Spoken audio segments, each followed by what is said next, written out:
A very good afternoon, everybody, and welcome to Shenington Kart Racing Club here for round 3.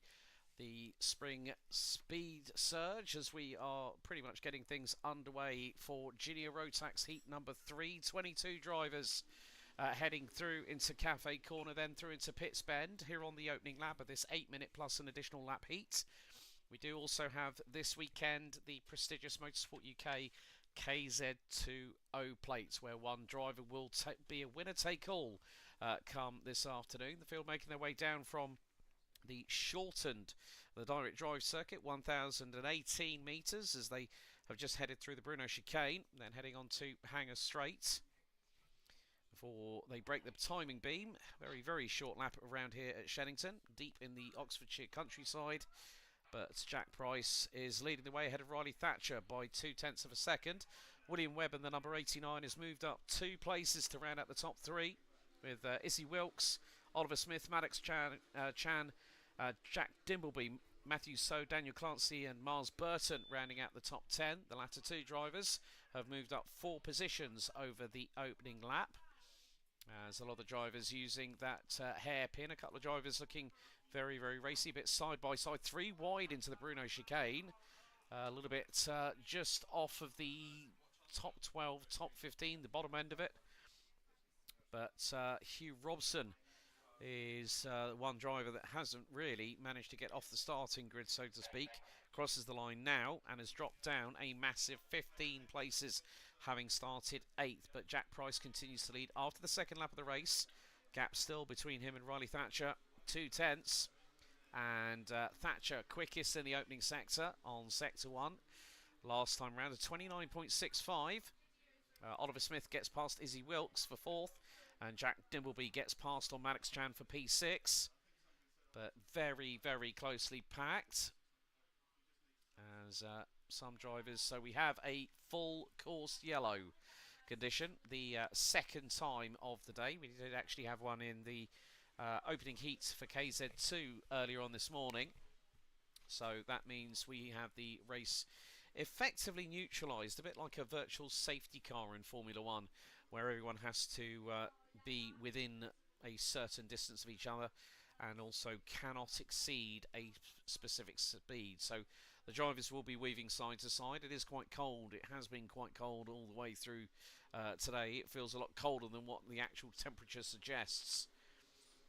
So we are coming down to the last 5.25 minutes plus an additional lap. Now, looking back at the previous heats, the opening heat of the weekend was taken by Harrison Bishop, who currently runs 14th in this race and finished ahead of Blake Southern with Teddy Cooper, the Heat 2 winner. That was Heat 1's top 3. Teddy Cooper made up 5 places, started 6th on the grid for Junior Max Heat 2, winning the race ahead of Daniel Wisniauskas, who also made up 5 places in that race. Stanley Williams made up 7 places from 10th on the grid to round out the top 3. But we are back under full course green flag conditions, and now we get up to full racing speed as the field hurtles its way through Park Bend into Cafe Corner, then into Pits Bend on the short run up to the first of 2 main hairpins. Of course, there's the run down Stratford into Stratford Corner, which is effectively at the far end of the circuit, but that will be used by the KZ2s coming up very shortly for their 3rd and final heat before we head into the lunch break. So Jack Price continues to lead, but I think Riley Thatcher might have gotten the initial advantage as they come across the line very shortly. They are heading through out of Hanger Corner and through into Wilkins. So Riley Thatcher just behind at the moment by 0.08 of a second. New fastest lap by the number 83. Oliver Smith has now gotten up into P3 and is just about 0.9 of a second off the warring pair at the front end of the field. As they're halfway through the lap at the moment, they're going to be making their way down into the Bruno chicane. Line astern of Price and Thatcher, and then Smith, Webb and Wykes round out your top 5. The latter 3 very closely packed, and then you've got Jack Dimbleby, Maddox Chan, Matthew So, Miles Burton. They are all in a line at the minute as they come through out of Wilkins once again. And Price and Thatcher, you cannot separate them at the moment. 4 100ths apart. Thatcher with the new fastest lap of the race, 43.45 by the number 83. And, well, considering the fact that the top 19 rounded out by the 57 novice of Archie Buchanan, they're covered by 8.3 seconds. But still, Price able to keep the back end of the number 71 as wide as humanly possible. Smith is having to defend tooth and nail with Webb, with William Webb, with Izzy Wilkes, Wykes, and then we've got Jack Dimbleby in a very, very closely packed four-way scrap over third place. But Price and Thatcher, the gap has now expanded again. This time, Price was quicker than Thatcher by 0.14 of a second. Gap now increases to just under 2/10. We're on lap number 8. And we still got just over 2 minutes plus an additional lap of this 8-minute heat still to go. They come at full speed. Flick the kart right, flick the kart left, then right again. Be careful of the outside curbing on the left-hand side coming out of the Bruno chicane. And then it's a run through Hanger corner. And then coming out of Wilkins. And it is a case that Thatcher's clawed that gap partially back by just under 0.7 of a second, 0.07 of a second. Gap now down to 0.13. Smith has now just gone quickest, 43.26. So Oliver Smith has got that gap down to just over 1.1 seconds. And looks to be the closest challenger for Price and Thatcher. Izzy Wykes now down in 6th spot. Harrison Bishop now past Daniel Clancy for 10th place. Toby Dukes past Sever Solonchenko and Stanley Williams. Williams has now dropped down 2 positions down to P16. But with the rapid rate that these laps are going by, 1 minute to go plus an additional lap, so we're going to get 2 plus 1 more. And Oliver Smith again closes that gap. The top 3 now covered within a second as they come out of Pitts Bend on the short run down towards the hairpin. They break the timing beam. And then once again, it is a case that Smith is catching and is closing in on Thatcher going through the Bruno chicane. Now they break the timing beam. And once again, well, Smith has gone quicker still. He's right with Thatcher and is hunting down Price as well for good measure. They're going to be very, very close to coming across the line very shortly, and they do so now. Price leads Thatcher and Smith by just over 0.64 combined between the pair. 43.02 was the lap time from Oliver Smith. He smells a little bit of blood in the water, does the number 73. Closes in on the hairpin, looks towards the outside very briefly to try and get the undercut on Thatcher, and is right in the wheel tracks going through into the Bruno chicane. So next time around we'll be on the final lap. There was a bit of side-by-side, I think, between Clancy and Flynn going into the Bruno chicane, but there's one more lap that remains here in Junior Max Heat number 3. So last lap board, the final lap will be underway this time, and Price, and now it's Smith past Thatcher. Smith gets past Thatcher for second position, and now the race really begins. So through Pitts Bend, and now on the run up to the hairpin. Then it's down the runway through to the Bruno chicane. Now, how much has Oliver Smith closed that gap up to Jack Price at the sharp end of the field? Well, it was just over 5.5 tenths of a second. It is still around about the same. So it looks like we're going to have 3 different winners from 3 different heats so far in Junior Rotax here this weekend for round 3. And across the line, there's the checkered flag. Jack Price takes the win. Oliver Smith gets the gap down to just under 1/4 of a second at the flag. 42.99 seconds, the fastest lap of anybody. Riley Thatcher takes third ahead of William Webb, with Jack Dimbleby completing your top 5. A big gap between Thatcher and Webb, 3.4 seconds. Matthew So takes 6 ahead of Harrison Bishop. Sam Flynn, Miles Burton and Daniel Clancy round out your top 10. Mannix Chan, Savas Solonchenko, Stanley Williams, Izzy Wykes, Jacob Felton, Lily Shaw, Toby Jukes. It's not on, is it? Ah.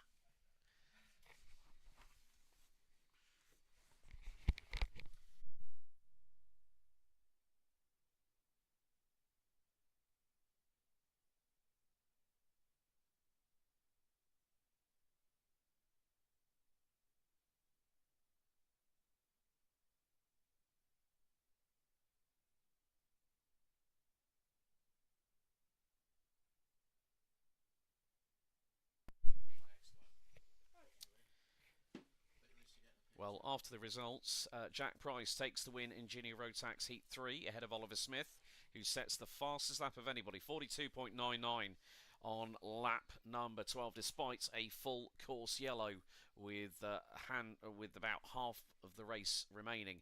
Riley Thatcher takes P3 ahead of William Webb, Jack Dimbleby, Matthew So, Harrison Bishop, Sam Flynn, Miles Burton and Daniel Clancy round at your top 10. Mannix Chan, Savas Solonchenko, Stanley Williams, Izzy Wykes, Jacob Felton complete the top 15. Lily Shaw and Toby Jukes round out 16th and 17th ahead of Archie Buchanan, Joseph Orton, Omar Kayani, and then we've got Archie Lamb, Mohammed Asman Parwez and Hugh Hobson rounding out the 23 strong.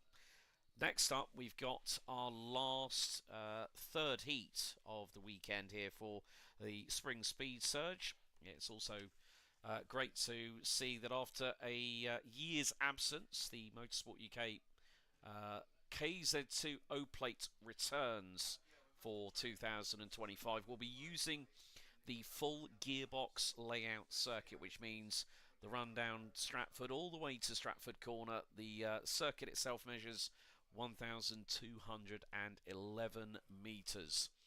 Now, the KZ2 O Plate, one of many a wonderful plate to run in the United Kingdom. The winner from this event this afternoon will be able to run that in any MSUK affiliated events for 12 months.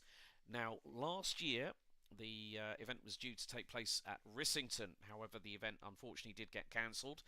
So we here at the Shenington Kart Racing Club, we're very privileged and very honoured to be bestowed the opportunity by Motorsport UK to host this event.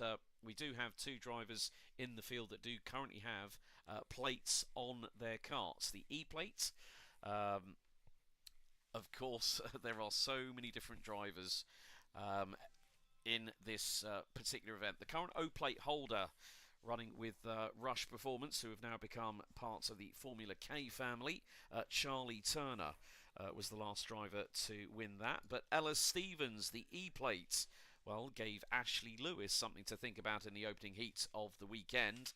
Earlier on today, they both set the same fastest lap on the same lap itself, a 44.29.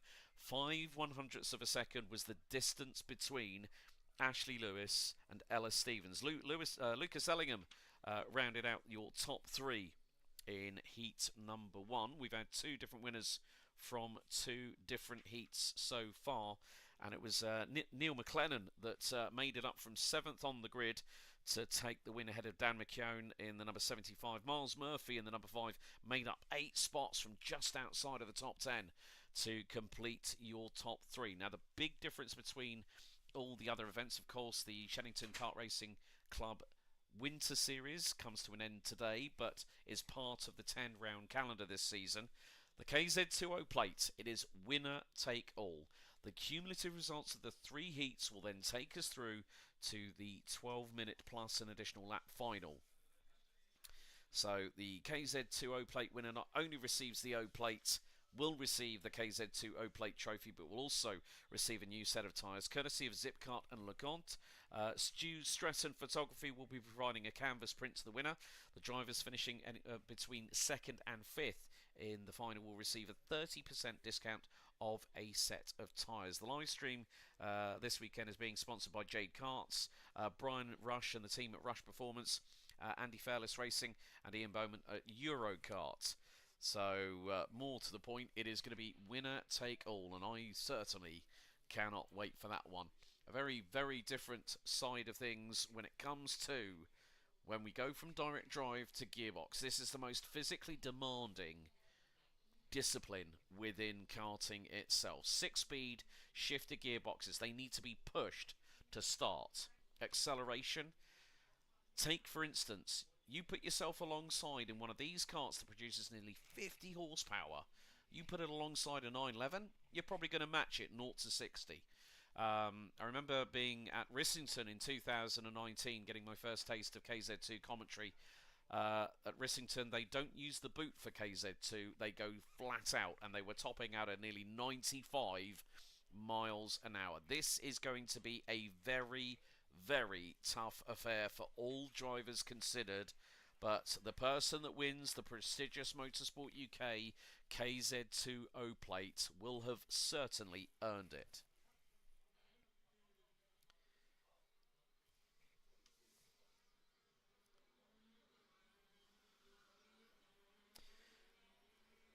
So your grid for the 26 drivers will be Jake Weston and Noah Wolf on the front row. Lee and Sam Ward on row 2. Alan Kenyon and Ryan Green row 3. Ben Spencer and Darrell Henderson row 4, with Charlie Cole and Lucas Ellingham row 5. Bo Phillips and James Glenister row 6. Ashley Lewis and Neil McLennan row 7. Ralph Youngling and Reese Baines row 8. Ellis Stevens and Oliver Stewart starts on row 9. Nat Thomas and Charlie Turner due to complete the top 20. I did speak to Nat Thomas a little bit earlier on. He said he wasn't feeling 100% with it in terms of health, so he'll see how he fares. Miles Murphy, Kai Springfield, Dan McKeown, then we've got George Barker, Derek Morgan and Hannah Lang rounding out the 26 drivers. Now, they will be going on to a standing start. So once that is the case, they'll get into their grid positions. So this will be... Now, we have already had it where 2 full starts have already been called earlier on today. There is a lot of pride at stake with regards to this particular category itself, but all I can say is just wait and hold on for the ride. That is I mean, I'm getting excited. I'm tripping over my words at the moment because this is a category that really has seen some of the very best in the best in the world compete at this level of karting. So the revs will start to build here at Shenington. And once they're flat on the floor, here we go. Lights are out. We're underway. And, well, there's a Sony Kart that's sprinted straight to the front end of the field, heading into Park Bend and into Cafe Corner, now into Pits Bend for the first time.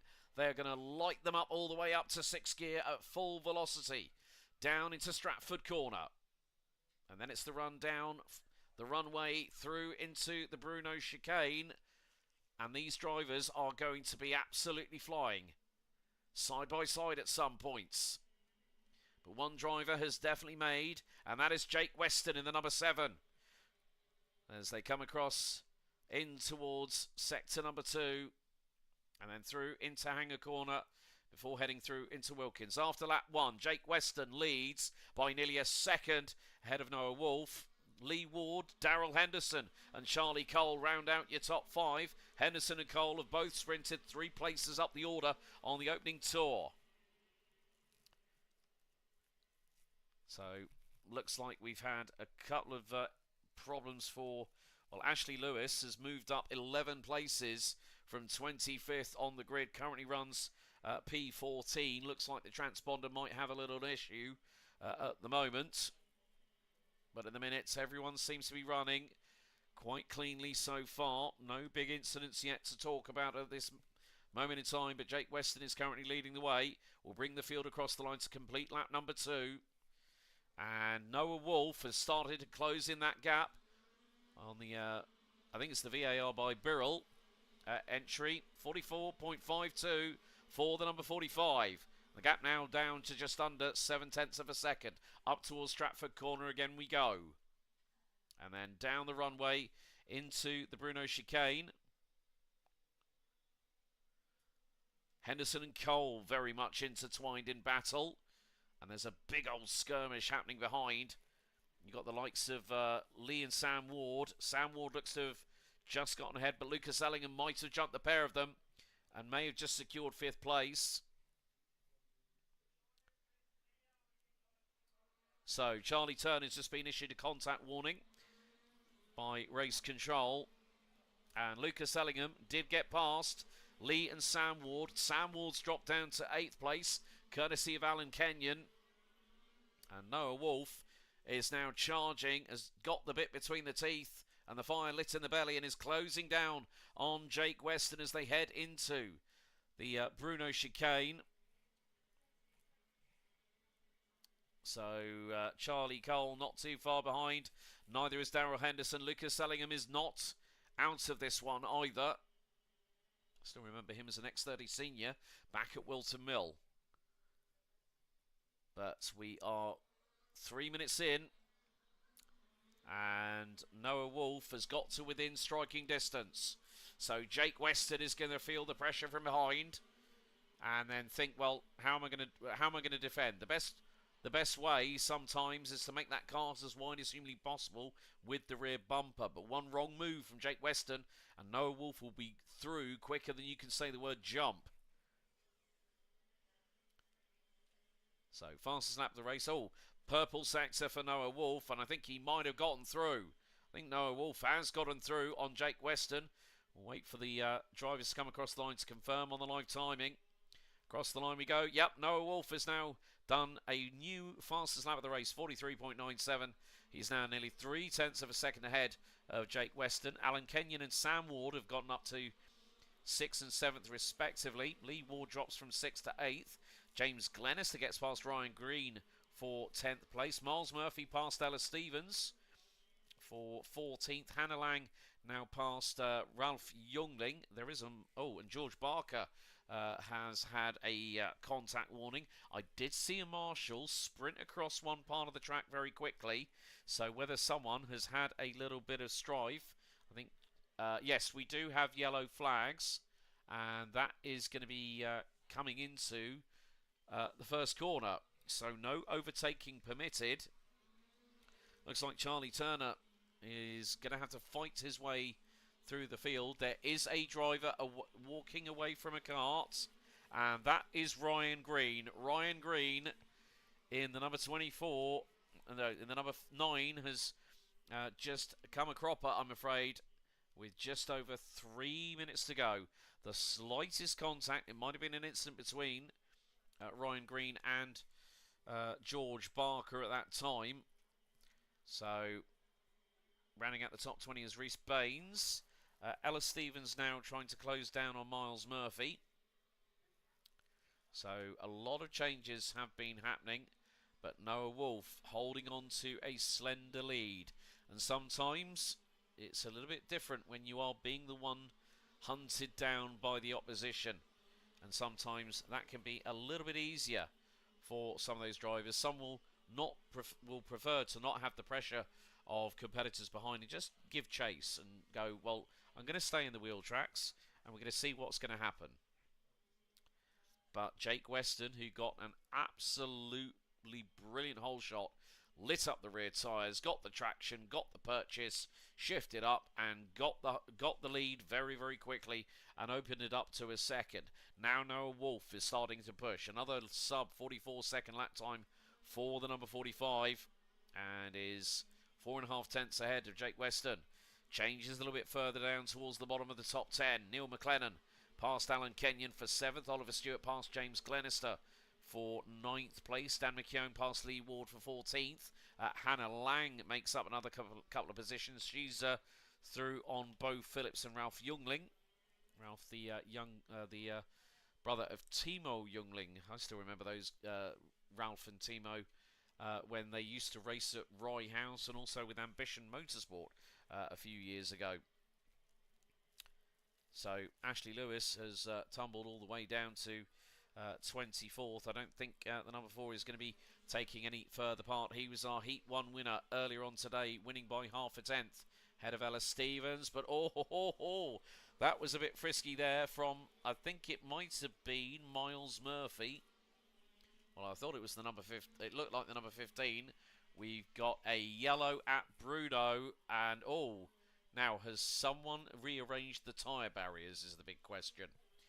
So, Ella Stevens has dropped. Ella Stevens might be the kart in difficulty. The E Plate has dropped all the way down to 23rd. Looks like there's no movement from the current E Plate holder.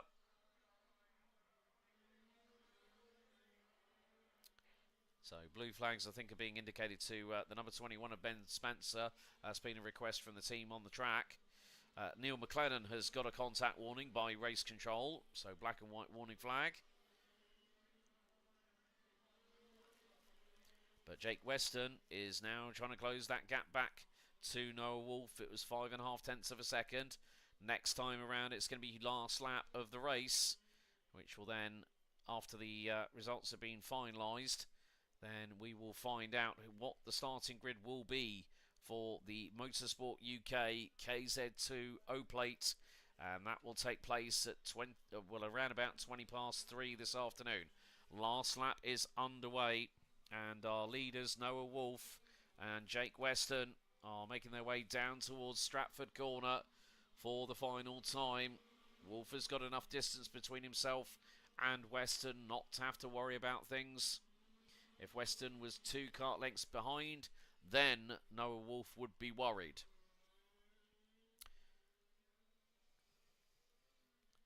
So Ashley Lewis in Heat 1, Neil McLennan in Heat number 2. Heat 3, different winner, and this time it's the number 45. It is Noah Wolf that takes the win by 3/4 of a second at the end of 12 laps of racing. Jake Weston rounds out second. Charlie Cole, Daryl Henderson, Lucas Ellingham, Oliver Stewart, Miles Murphy, James Glenister, Alan Kenyon, Derek Morgan round out your top 10. Hannah Lang from right at the back of the grid rockets up the order to finish 11th, following behind Derek Morgan, who started 25th. James Glenister moved up from 22nd on the grid to finish, well, that was Miles Murphy, 21st to 7th. So Dan McKeown, 12th, made up 11 places. It's being changed all the time due to, I think, maybe some transponder style issues. But you've got Ashley Lewis, Hannah Lang, 12th, Dan McKeown, Sam Ward, Lee Ward round out your top 15, Neil McLennan, Bo Phillips, Nat Thomas, Ralph Youngling, and Reese Baines round out your top 20. George Barker, Kai Springfield, Ben Spencer were the last of the classified finishers. 23 drivers making it to the checkered after 12 laps. Ella Stevens, the current E-Plate champion, out on lap 8. Ryan Green out on lap 5. And the defending O-Plate champion, Charlie Turner, out on lap 2. Well, that concludes the morning's action here for the Spring Speed Surge Round 3 for Shenington Kart Racing Club 2025 here on Sunday the 16th of March.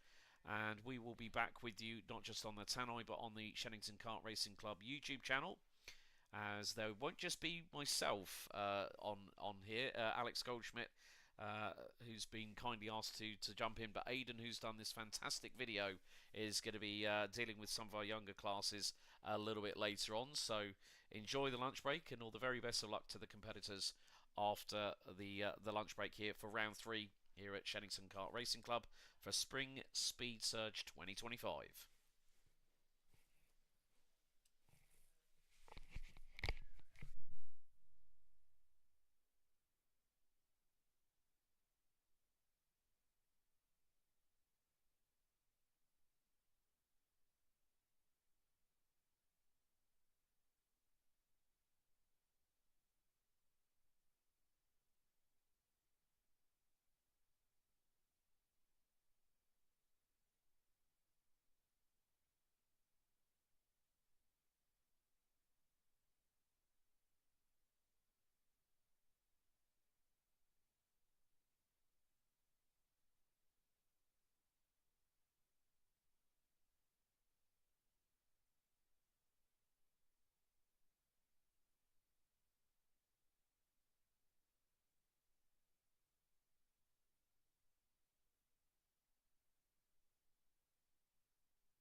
Welcome back to Shenington Kart Racing Club for the Spring Speed Surge. It's the afternoon action here. You've got Alex Goldschmidt and Aidan Ingram in the commentary position, just overlooking the exit of Cafe Corner, as we are set for our last heat of round 3 of 2025.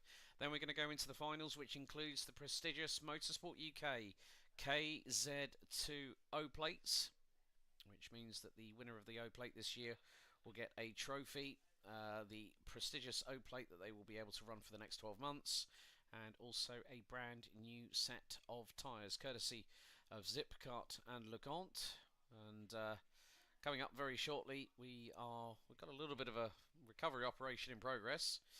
Someone running with a trolley jack down the hangar straight, heading towards, well, it's not from the Bruno chicane up towards the runway, heading towards the first of 2 hairpins. Of course, the circuit here at Shenington has 2 different layouts. An extended part of the track down Stratford into Stratford Corner at the far end, and then down the runway into the Bruno chicane. Then that is the gearbox circuit, which is 1,211 metres in length. The direct drive circuit, however, has a shorter run through Pitts Bend and into Stratford before heading into the hairpin. It's next up before the shortened runway into the Bruno chicane. So the respective finals today, B finals, of which we'll only have one of, which will be the Junior Max 1, due to start very shortly. But more to the point, there has been a lot of hard work, a lot of tinkering, using spanners to get the cart set up as best as possible in these conditions, which it has been very, very chilly in terms of wind chill factor. Also, the blusteriness of the weather across the circuit has been very, very difficult. But we are now getting things going for what will be our final heat for round 3 of 2025 for the Spring Speed Surge, and also the conclusion of the opening 3 rounds, which culminates in the SKRC Winter Series here at round 3. So the drivers making their way around the circuit here, which for direct drives measures 1,018 metres. Gearbox will be 1,211 metres.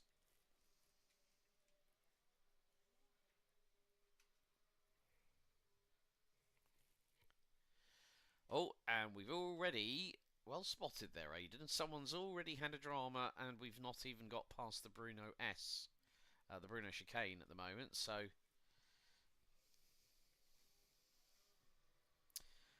X30 Senior Heat 2, the grid will be as follows: Laith Khan and Sam Branston on the front row, Katie Ashman and Olivier Picula, Alfie Gallagher and George Hopcroft, Jack Monkhouse and Dylan Masters, with Reese Masters rounding out the top 10, Alvin Chui, Leo Robinson, Ben Cowley, Daniel Samir, Harry Walsh, Harrison Morrow, George Quartermain, Lauren Dunleavy, Thomas Hodge, Sebastian Dew, Joel Hull, Zeph Nürnberger and Monty Braithwaite round out the 23 strong grid.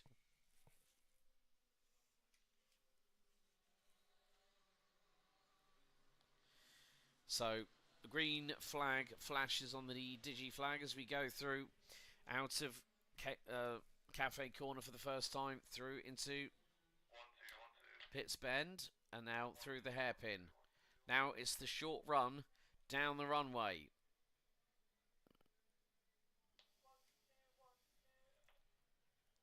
So there is still going to be a lot of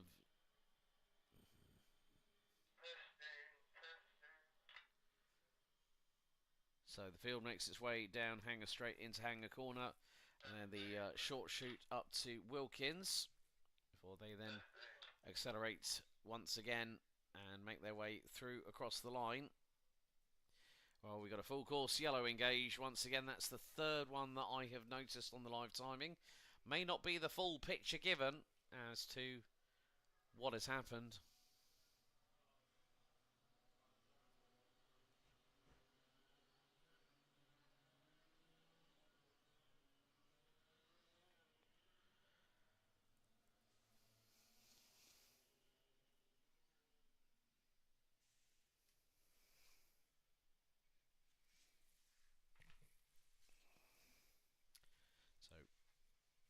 Full course yellow in progress at the moment here at Shenington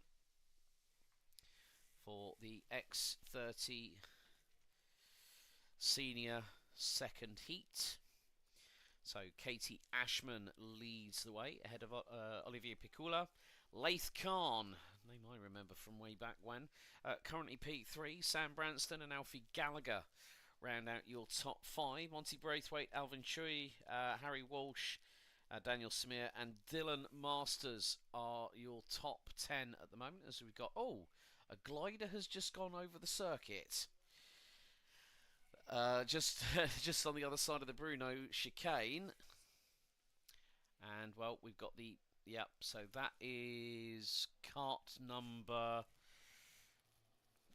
tried to make that one out. I think it's Olivier Piccola, the number 17. So that is a change for second. Laith Khan now moves up into that place. So 5.5 minutes to go plus an additional lap. It is not getting easy out there at all. Far from the imagination as Piccola flies through at high velocity round Cafe Corner. So he's going to have to do what some of us commentators like to call a top gear from the rear. Henry Baudet, you have been mentioned.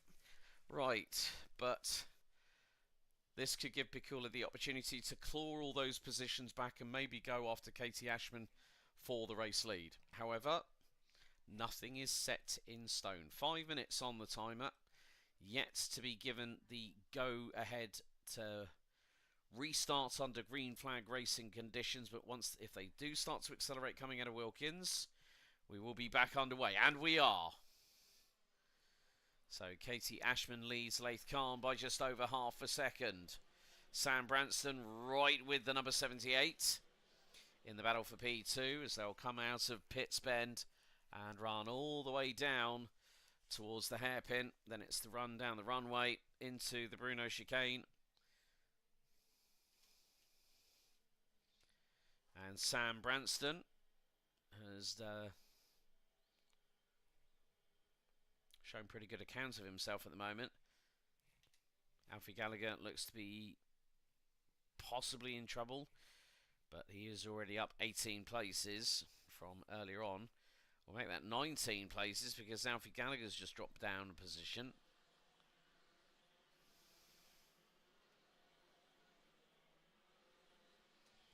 Harry Walsh, in the meantime, has got the fastest lap of anybody in this race. 43.36. Opening sector was a 29.3. Fastest second sector, Joel Hull in the number 31. 13.9 in the first sector.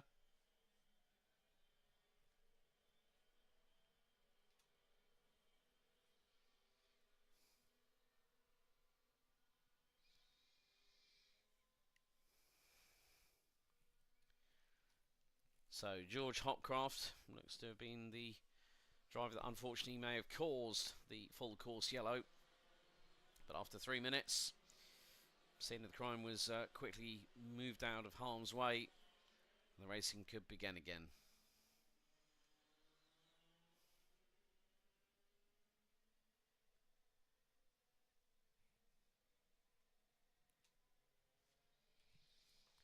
So some of the battles starting to open up a little bit here, let's say. And a lot of personal bests among the board at the minute. So 2.5 minutes to go. Drivers making their way through turn number 1 into 2.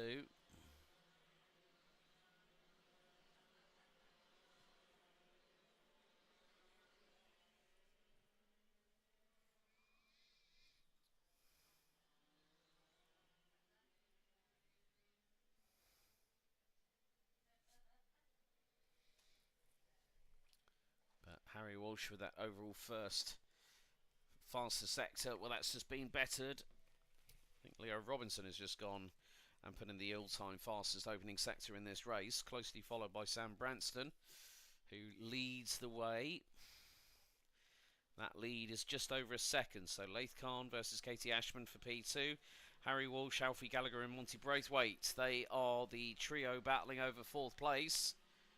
And the amount of velocity that we've got here at this very, very compact circuit here in the Oxfordshire countryside, what we do have the potential of people running wide, and those karts being well, giving no gift, you're going to find yourself on the receiving end of a foot locker by the end of the weekend being out.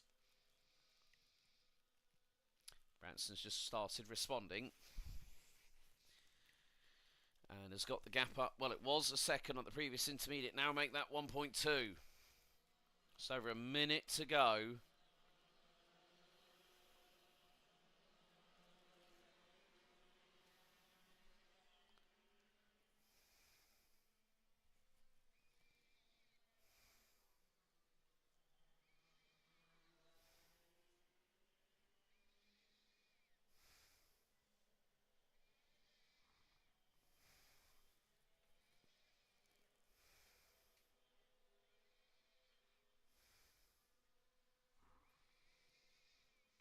So we're just 30 seconds on the clock to go.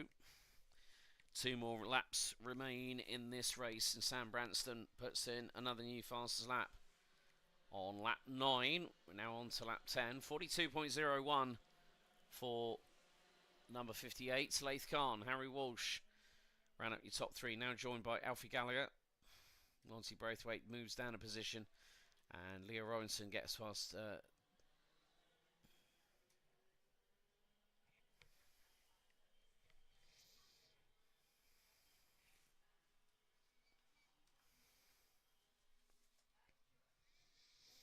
so no qualifying here on the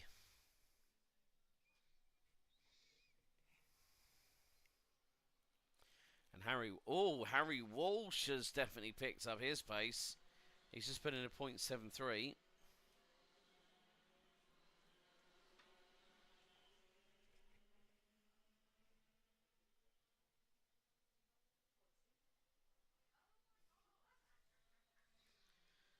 So our leader is making his way through.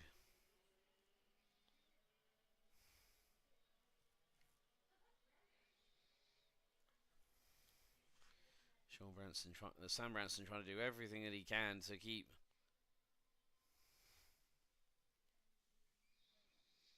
another new fastest exit by the race leader. This could be very over for Govid. But Sam Branston picks up the win. Harry Walsh takes P2. Laith Khan P3. Alfie Gallagher, Monty Braithwaite, I'm Leon Robinson, and his teammate.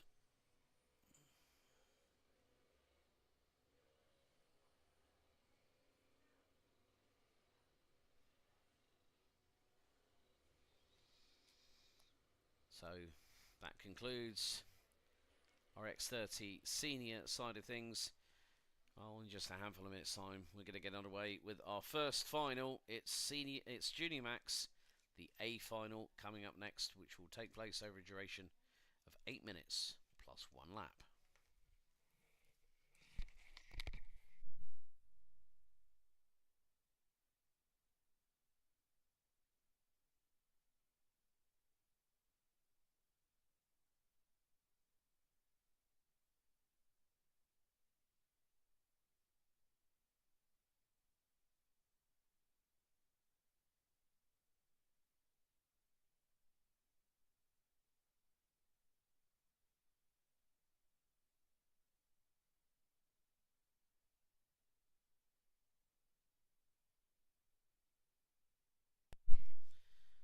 So now it is time for the B final for Junior Rotax. This will be 8 minutes plus an additional lap. Then we'll get on to Micro Cadet and Water Swift Restricted, which Aidan will be doing some of the younger classes. So we'll be doing Water Swift Inter, Honda Cadet, and Rotax Ender. Myself, Alex Goldschmidt. I'll be doing the remainder of the races. We will be streaming on the Shenington Kart Racing YouTube channel, so if you haven't already, just click a button. It might be a button to you or to somebody else, but to us it means the world. It means you're passionate. It means you love racing.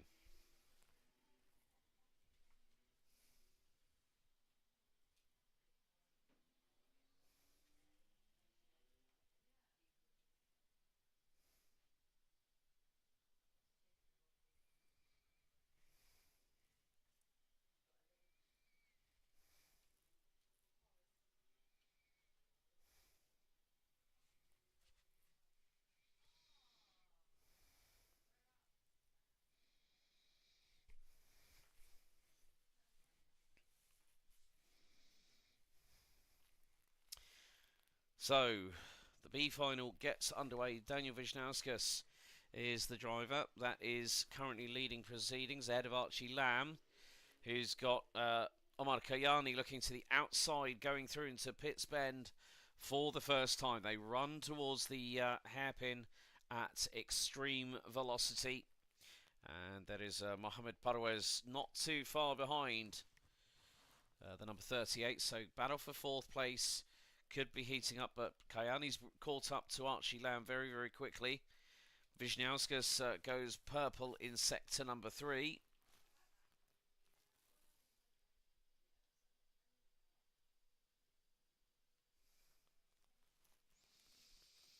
So Wisniewski trying to take this race by the scruff of the neck. And the number 27 flies his way through in towards... Oh, and an incident coming out of Cafe Corner, 55 and 15. And that was Zach Sidney and Mohamed Parwez unfortunately coming together. Wheels interlocked, and it looks like number 15, Mohamed Parwez, has come to a stop on the entrance into the apex for Pitts Bend. That is a real shame for the number 15. With 6.5 minutes plus an additional lap to go. Well, Parwez got the kart fired back up again, and then was told by the marshal, right, be on your way. Just be on your way. And that can just show how quickly an incident can turn your race from hero to zero in that respective occasion. But it is an unfortunate part and parcel of racing. Looks like Parwez has come to a stop again. So yellow flags heading into Cafe Corner. And Parwez gets out of the kart, and Marshall now grabs a hold of it by the front spoiler. And that is it. Mohamed Parwez's race comes to an end with just over 2 minutes and 10 seconds completed. But Daniel Wisniewski is currently getting on with the business at hand and is now heading down towards the hairpin. And as last time around put in a 43.99. And looks like Archie Lamb and Omar Kayani are going into battle for second and third position. Kayani was looking to the outside, heading into Pitts Bend, coming out of Cafe Corner. They'll very shortly be making their way down to the Bruno chicane, which they do now. Then it's the run down Hanger straight towards Hanger Corner before Wilkins. But Wisniewski just looks very comfortable. Very composed. Has finished in the top 3 today here at Shenington. Meantime, Archie Lamb and Omar Kayani still battling away over that second position in this particular final. The remaining finals will all be 10 minutes plus an additional lap, apart from KZ2, which will be 12 minutes plus an additional lap. And just to remind you all, it is a one-off event, the KZ2 O Plate. The winner of that will get to don that on their Nassau panel for the next 12 months here in the United Kingdom. And with it will come the prestigious KZ2 O Plate trophy, a brand new set of tyres courtesy of Zipkart and LeConte.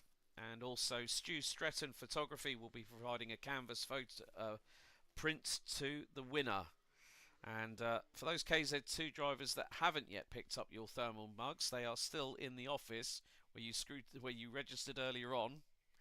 So please don't forget to collect them before you leave. But 3 minutes and 38 seconds still to go. And the battle between Archie Lamb and Omar Kayani, they are trying to put one up on the other. And this could allow Zach Sidney in the number 55 to close in the meantime. Obviously with Mohamed Usman Parwez retiring just a few moments ago, that has brought us down to 4 drivers in this Junior Max B final. And again, Kayani looking to the outside, trying to get the over underdone on Archie Lamb, but Archie Lamb just hitting his marks every single time.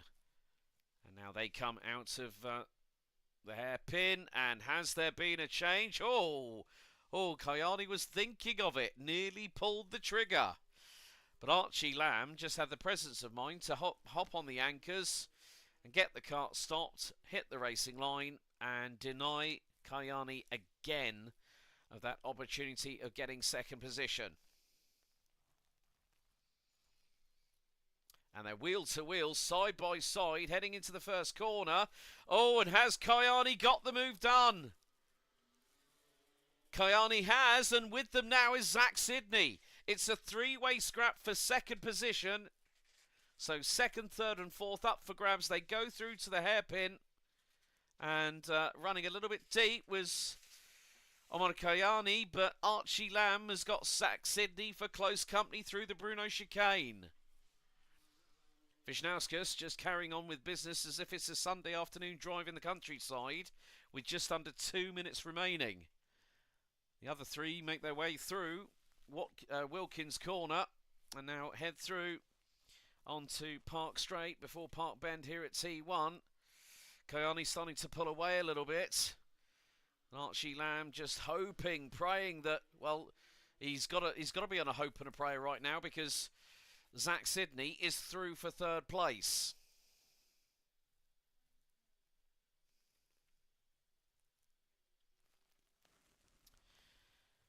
So Daniel Wisnauskas continues on his merry way around the circuit.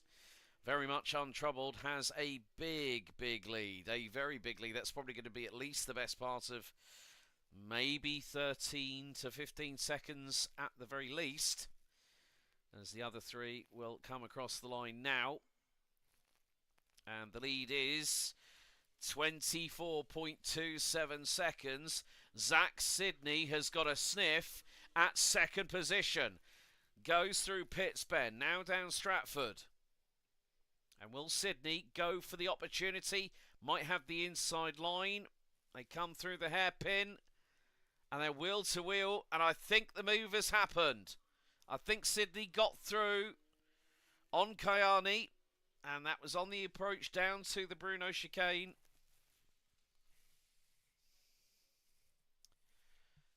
So, once again, well, this time around, it's going to be the fact that Daniel Wisnauskas might only have, it's going to be tight on time, could be last lap very shortly. And yep, Zach Sidney up into second position and is starting to pull away. He's about 3.5 tenths ahead as now we go on to the last lap of the race. So Daniel Wisnauskas now is making his way out through Cafe Corner, into Pitts Bend, down to Stratford, and then Stratford Corner, the abbreviated one because we're not using the full circuit until we have the KZ2 final, which will be after the next race coming up. But Daniel Wisnauskas, having done a sterling job in the number 27, has stayed relatively untroubled and untouched. Zach Sidney, in the meantime, is leading the battle for P2, P3 and P4. But that is it. Job done. Daniel Wisnauskas takes the checkered, wins round 3 in terms of the Junior Rotax B final. And then we wait for the rest of our competitors to come through. They're heading down to Wilkins as we speak. And it is going to be the number 55 was fourth at one point, now is going to come through and take second. Zach Sidney takes P2, Omar Kayani P3, Archie Lamb rounds out the 4 finishers, and unfortunately with on the opening lap lap 2, Mohammed Azman Parwez would retire in the number 15, having suffered side-to-side contact and thereby consequential damage. Well, that concludes our only B final here this weekend. We now go through to the A final stages, and without further ado, ladies and gentlemen, I'm now going to hand over to Aidan Ingram. Aidan, it's over to you.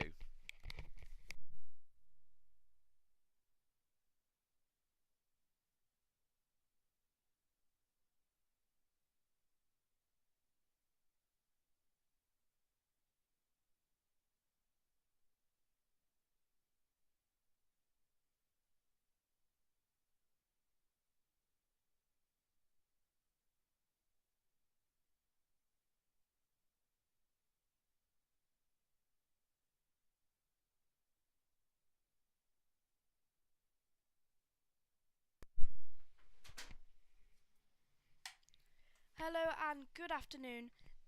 You are watching, or you are at Shenington Circuit currently for the Micro Cadet and Water Swift Restricted Final. Here is your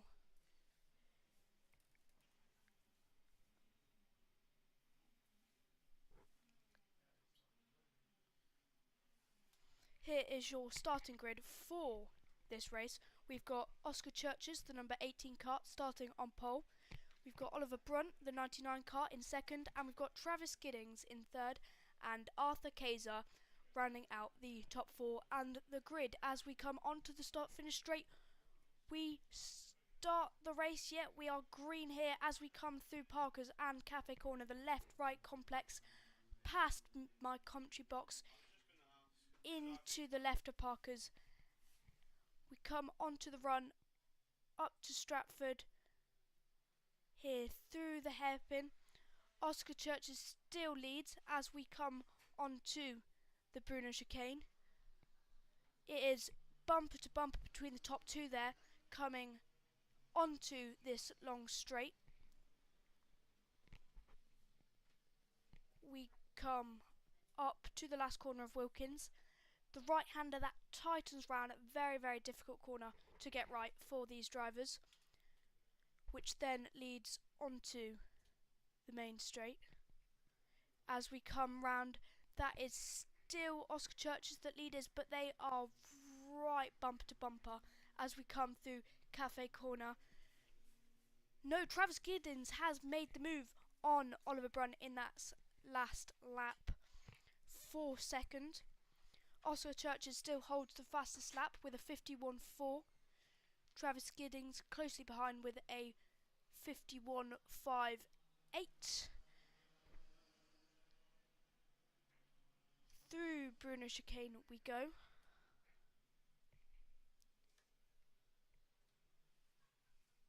Onto the hanger straight.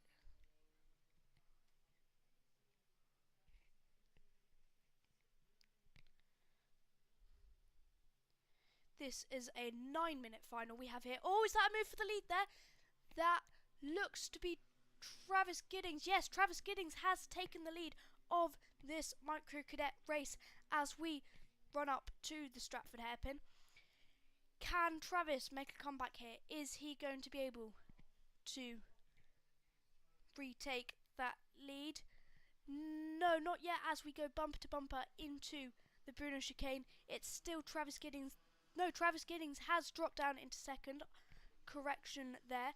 Oscar Churches has made his lead back as we go onto the hanger straight and onto the run-up of the last corner.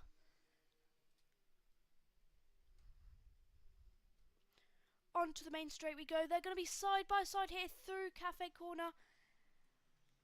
Who's going to come out in front? Who's going to come out behind it? It's going to be Travis Giddings out in front with Oscar Churches in second. Can he do anything about it in Stratford? We will have to see. It's still going to be Travis that leads into the Bruno chicane. Still Travis that leads onto the hanger straight. This is where Oscar could make his move. The slipstream in this track on the hanger straight is incredible. You may think, oh, karting, not much slipstream, but on this straight, honestly, if you can get that slipstream, it makes all the difference in the race. But he hasn't quite made the move that lap.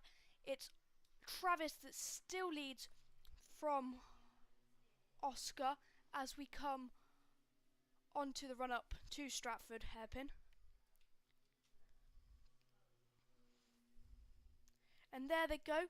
They come through Stratford. Oh, there's been a change, but Travis has just managed to get the switchback. They go side by side into Bruno. Who's going to come out on top? It's Travis that comes out on top still. He keeps his lead. Can Oscar retake it here as they come onto the hanger straight and round the last corner?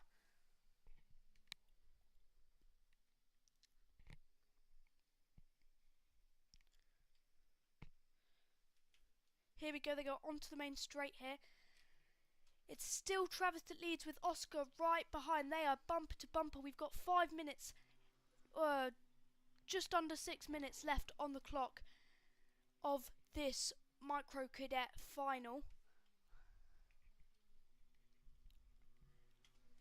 Up to Stratford we go. They're going to be handling some lap traffic here. Down the inside goes Oscar Churches.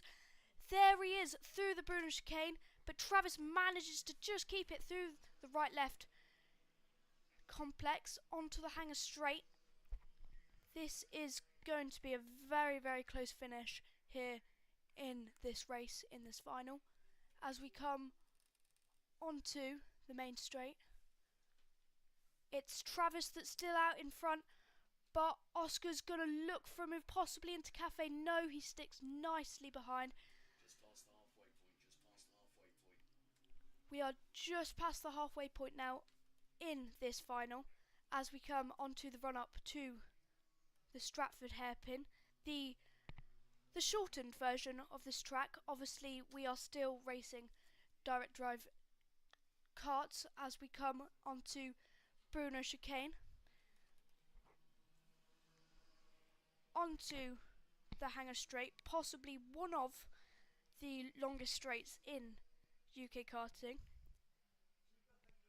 Very, very high speed reach there, indeed, even in these slower cadet categories.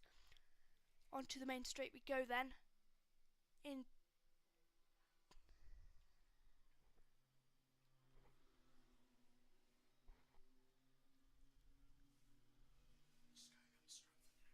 they're just coming up to Stratford hairpin now. By the looks of it on my live timing and on my screens, Travis Giddings still leads with Oscar in second behind. We've now got 3 minutes 40 seconds left on the clock. It could all change in a matter of a hat drop in this race as we come through Bruno chicane and on to the hanger straight.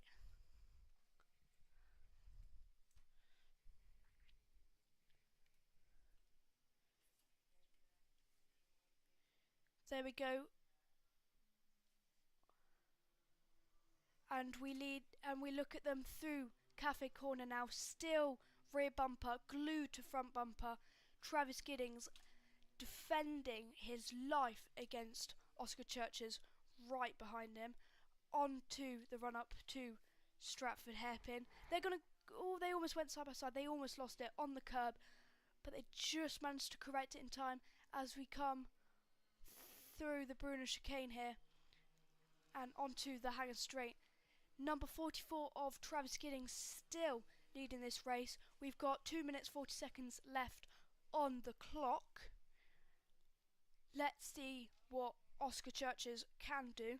Do not count him out of this race. They are still bumper to bumper here onto the main straight.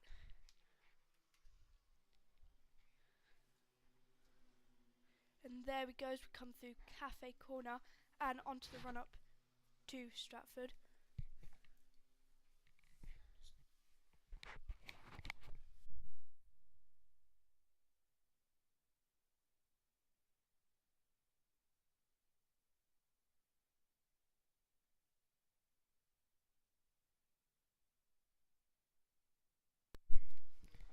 Oscar Churches has just rather recently got the fastest lap and he is pushing Travis to the limits. We've got just under 2 minutes remaining, as we come onto the main straight. There we go. Oscar Churches has made a move in that last lap, but Travis Giddings is looking to come back as we come up to Stratford. It's fluctuating bit by bit, but it is now in. We've just got it. It's Travis that leads still. Oscar Churches right behind in second.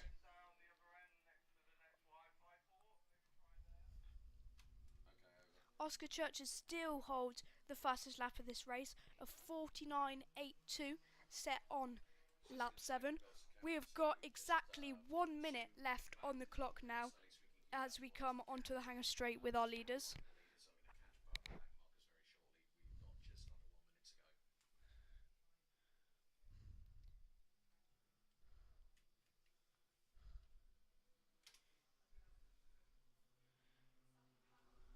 Now through Cafe Corner we go. Travis Giddings still leading. Oscar Church is right behind, pushing him along up to Stratford. We go, still glued together as we come through through Stratford and through the Bruno chicane.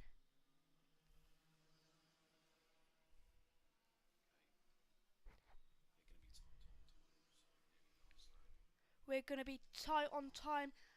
Are they going to make it for another lap, or are we heading very quickly to the last lap? We'll have to see. Last lap. It's going to be close. We're now on the last lap of the race. This is where the two drivers will be putting their all into it. Oscar Church is right behind. Winner takes all here. This is going to be close into Stratford Corner. There's Oscar Churches. Can he make a move into Stratford? He's going to go for it. Down the inside goes Oscar Churches on Travis Giddings. Is he going to be able to make it stick for the rest of this lap? Let's have a look as they go through Bruno chicane. Who's going to come out on top then? On the hanger straight, it is going to be close. It is going to be super, super close here. Around the last corner, let's see if we can get a visual on the two drivers as we come up to the finish line. Who wins? It's going to be Oscar Churches that takes the win here at Shenington. The number 18 driver just pipping Travis Giddings right on the last lap. It's Oliver Brunt that comes home in third, and Arthur Kaiser is going to take fourth in this micro cadet class. Now we've got the KZ2 O Plate coming up, so I'm going to hand over to Alex as we get ready for the main event of today.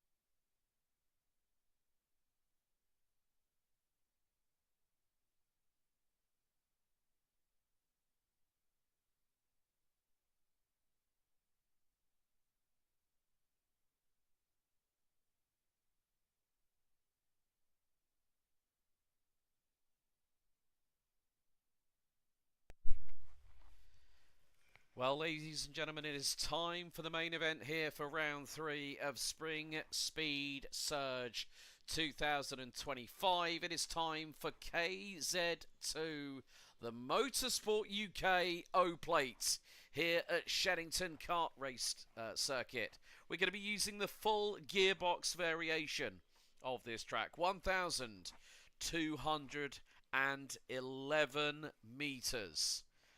A big grid in the offing, and well, one driver currently holds the O Plate, and that driver is Charlie Turner. However, will it be the case that he is going to hold that after 12 minutes plus an additional lap? The grid for the 28 drivers is as follows. Jake Weston will be lining up on the front row in the number 7. Alongside him on the 99 will be Lucas Ellingham. Derek Morgan and Ashley Lewis will round out row number 2. Charlie Cole and Oliver Stewart, row 3. Neil McLennan and Dan McKeown, row number 4. James Glenister and Jamie Perry, row 5. Noah Wolf and Ella Stevens, the E-Plate, round out the top 6 rows ahead of Miles Murphy and Alan Kenyon. And we've also got the likes of Bradley Calder, Nat Thomas, Lee Ward, Hannah Lang, Sam Ward, Daryl Henderson, George Barker, Reese Baines, Ralph Youngling, Ben Spencer, the defending O Plate champion, Charlie Turner, Ryan Green, Kai Springfield, and Bo Phillips. Well, looks like we're going to have 25 KZ2 drivers. They're going to be doing a traditional standing start, unlike every class that we've got here. Apart from Honda Cadet, who normally will do a standing start as per their regulations. So, 12 minutes plus an additional lap to decide the 2025 Motorsport UK KZ2 O Plate champion. Charlie Turner, the defending champion, did not have the opportunity to defend it last year. Has the opportunity now to spring his way from 23rd on the grid. But Jake Weston, who romped away to a very, very close win in the third heat earlier on today. They're all lining up as we speak on the starting grid. So it's Noah Wolf that won heat number 3. Wolf will start on the inside of row number 4. This is the big one, folks. This is what we've been waiting for. And when those revs are at their peak, they'll release the hounds and we will be underway and racing. The revs will start to build. Here we go. And the O Plate Final is underway. Who gets the best launch into the first corner? It's going to be Jake Weston who gets through. Weston gets the jump on the rest of the field. Ellingham was pretty much there. It is going to be absolute war as they run up to Stratford Corner at the far end of the circuit for the first time. Now, oh, there's been an incident. Incident coming out of the hairpin. I think a couple of carts went on to the banking. They might have just rejoined. They might have just gotten away with it. But through into the Bruno chicane. Oh, someone's gone straight on. And that cart is not going anywhere. Didn't really pick out the number. But someone has definitely felt the fury of KZ2. Ellingham leads after the opening lap. Being chased down by McClellan. And the E-Plate, Ellis Stevens. Oliver Stewart, Noah Wolf, Charlie Cole, Dan McKeown, Miles Murphy and James Glenister. Glenister's jumped all the way up to 9th from 25th on the grid. Charlie Turner, the defending O Plate champion, now up to 16th from 24th. The first lap has definitely seen some carnage. Ashley Lewis and Nat Thomas, I believe, have fallen by the wayside possibly. Jake Weston down to 21st, Derek Morgan down to 23rd. But now the top 3 covered by just over 2/10. They now come through into Cafe Corner and the swarm is closing on in them. Noah Wolf, 4th at the moment, the winner in Heat 3, now is charging forward.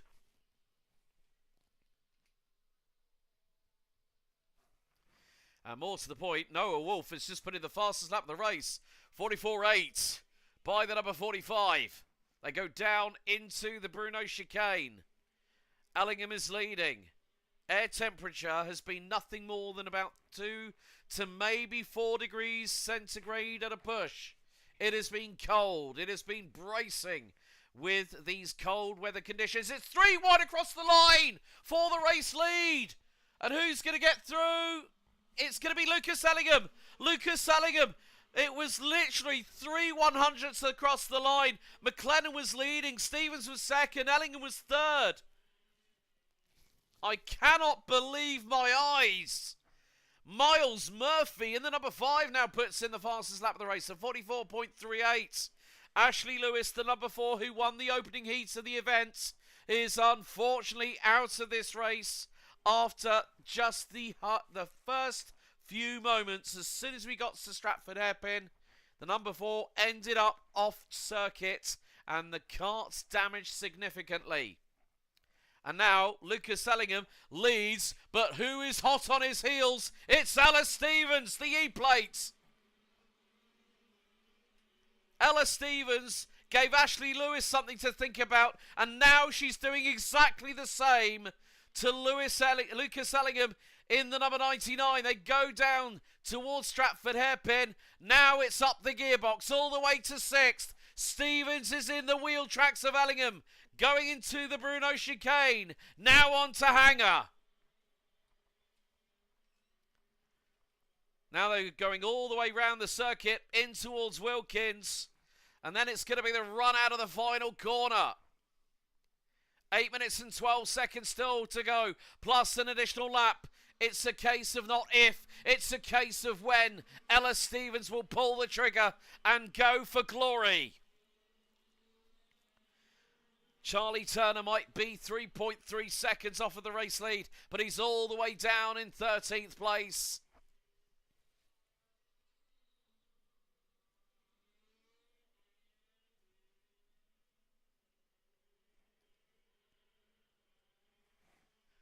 But it still could be very, very close indeed. I think Neil McLennan has lost out on third place. The field making its way out of the final corner, now into Park Bend. And it's still Ellingham leading. Stevens second. Noah Wolf now up to third.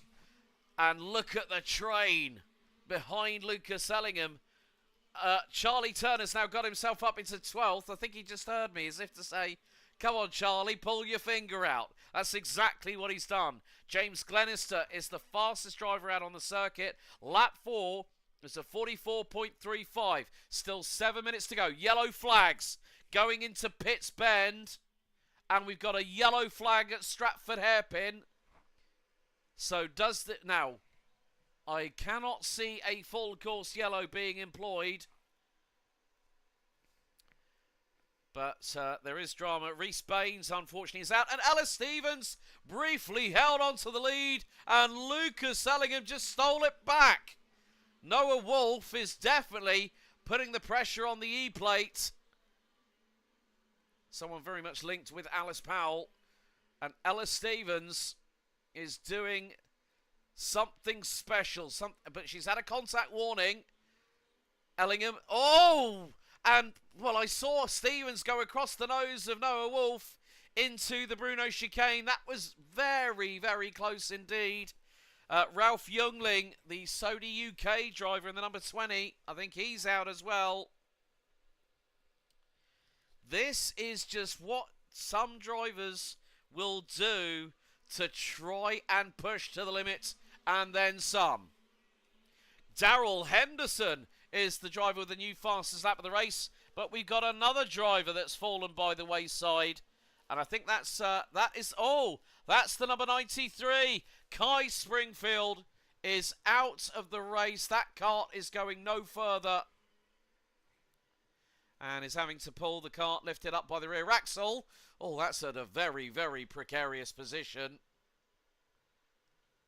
So, well, I knew it was going to be drama. And more to the point, that's exactly what we've had. Ben Spencer, Derek Morgan and Kai Springfield was Kai Springfield. It's going to look more like Miles Murphy. But this is really heating up. Ellingham still continues to lead the way. Wolf second, Stevens third, Stewart, Cole, Glenister, McKeown, Turner now up to 8th and is charging. He wants to hold on to this very crown that he won back in 2023. And Noah Wolf, did he throw it around the outside? He tried to do it. I think someone did get through, but it was in front of Ella Stevens. Someone went with the Hail Mary round the outside at the Bruno chicane and got second. Looks like Lee Ward might also have drama. So, Lucas Ellingham, it was Noah Wolf that got through on Ella Stevens with a brazen, bold and ballistic round the outside overtake at, of all places, the entrance point to the Bruno chicane. Now it's all for themselves. It's all-out war here for the KZ2 O Plate for 2025. And now Lucas Ellingham has got, I think that's Ella Stevens back in second place. We still have 3 minutes and 45 seconds plus a crucial additional lap. So Noah Wolf leads and his lead is big. It's 7/10. Oh. Well, what can you say about that? Noah Wolf puts the cat amongst the proverbial pigeons. And Lucas Ellingham, who's been leading up until that point. Oh, and there's drama. There's drama for one of the Formula K karts. Looks to be... Oh, that's James Glenister. That is a bent rear axle, I'm afraid. And Noah Wolf... Oh, they were very, very lucky that he got out of the way. Exit stage right sharpish by the number 37. So far we nearly had a calamity here in the commentary box just then. I nearly took out my laptop. Whoops. Well, it's all fun and games here as another kart comes into pit lane. But Lee Ward, James Glenister, Ralph Youngling, Miles Murphy, Neil McLennan, Reese Baines and Ashley Lewis are all out of contention. Noah Wolf, however, is striking whilst the iron is hot, and he has got away. He's away to the tune of about 1.1 seconds. And the VAR by Birillart Chassis. And now Ella Stevens has dropped down to 8th, a charge that was unfortunately now put to pasture with 2.25 minutes to go. Charlie Cole now second ahead of Lucas Ellingham. Now they've changed places again. So Ellingham up to second. Cole and Ellingham need to start indirectly working together. Because with 2 minutes to go, Noah Wolf has a lead of nearly 1.75 seconds. Dan McKeown's just tumbled down to 16th. Charlie Turner has now, well, I'm really not thinking, I'm really wondering what is going on in the minds of Charlie Cole and Lucas Ellingham. Oliver Stewart's just gone up to 4th and is the quickest driver out on track.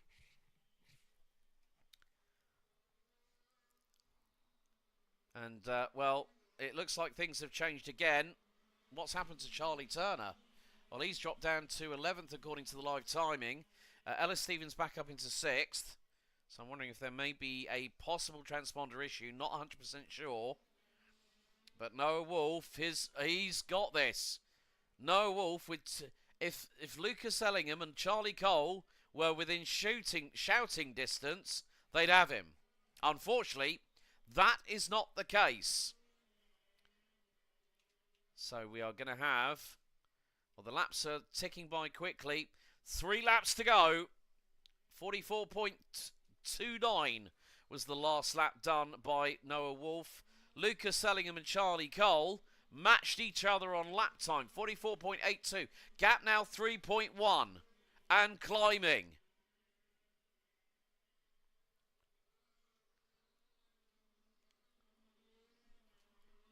And when you consider that Noah Wolf started a lot further back in this race, he has made sure that his intentions were the best possible. Another kart has pulled into pit lane. Sounds like possibly Dan McKeown in the number 75. But the timer is fast running out. 2 laps to go. And Noah Wolf is away and clear by 3.3 seconds.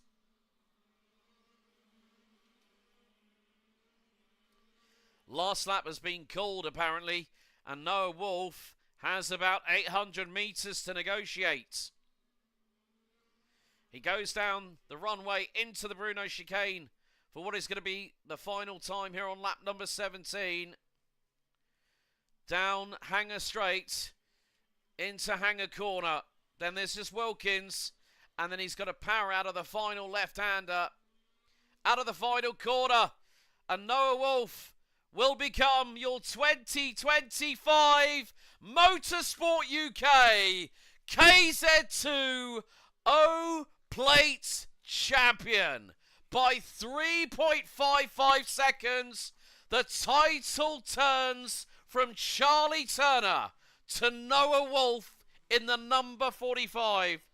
Charlie Cole and Oliver Stewart round out your provisional top 3 with Lucas Ellingham.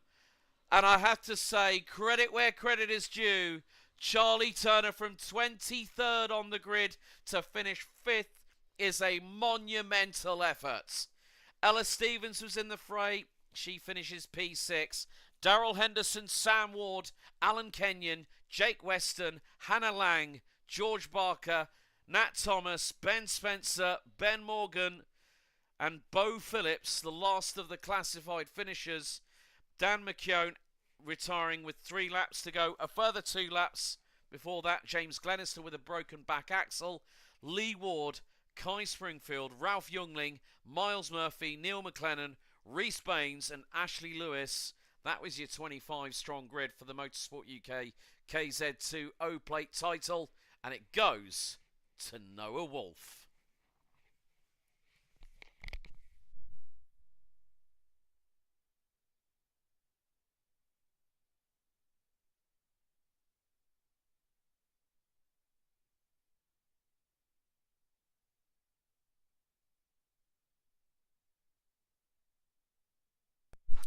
So with that in mind, folks, after that I'm going to take a breather, do some camera operation, as it's time to welcome back Aiden in, as we've got our next set of drivers ready on the dummy grid here for their A final. Aiden, over to you.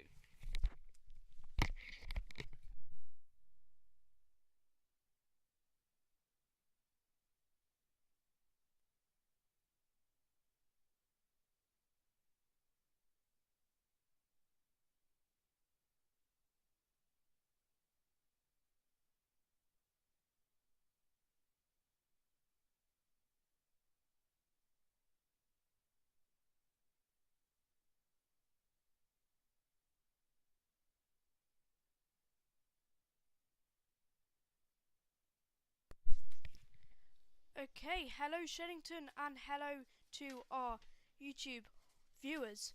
Here we've got the Water Swift Inter final. So this will be the final race of the day for this category. It is looking pretty cold, as Alex said earlier, out on track. Looking a little bit slippery, so do expect to see some good drama.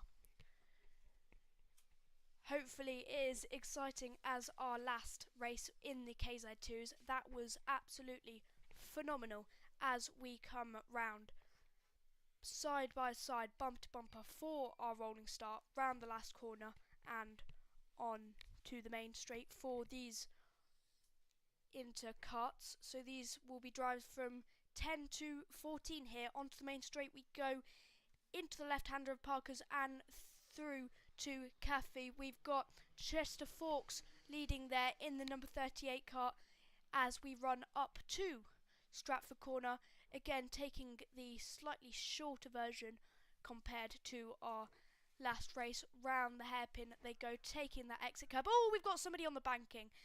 I cannot quite make out who that was, but they seem to have rejoined all right, although in last place. That is a shame for them. As we come onto the hanger straight, the longest straight on this track, as I mentioned earlier, and down to the last corner leading up to the main straight. Here we go as we come round the first corner for the second time in this race. Chester Forks still leads, Orion Metha in second and William Haynes in third. Coming up to Stratford Corner and into Bruno Chicane. We've got a lovely little battle for second going on here between Orion and William, the number 57 and 69 kart, as we come on to the hanger straight and round the last corner. There you go, Chester Forks. I want to say he's taken away with it, but let's not put a commentator's curse on it too early just yet. That's Philip Paturi with the fastest lap on lap 2 with a 48.27. As we come up to the Stratford hairpin, Chester Forks still leads by about a 1 second exactly gap, 1 second and 1/10 to be precise, through Bruno Chicane and onto the main straight we go.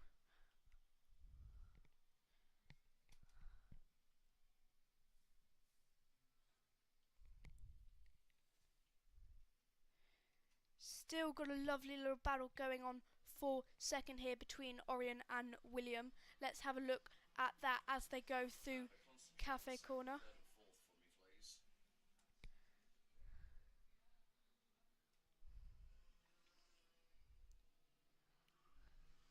Here we go through the Stratford hairpin, again using a lot of that curb on the exit, turning in, taking that curb and coming on to the runway straight. Philip still holds the fastest lap there, the number 14 kart running in P4. We've got about a 1/10 gap between second and third here as we come onto the main straight. Here we go, bumper to bumper, super glue in between them there on to Stratford straight up to the hairpin. Chester again still leads, but let's have a look at the battle further behind. We've got about 2/10 now separating second and third. Chester Fawkes has just picked up the fastest lap then with a 48.21.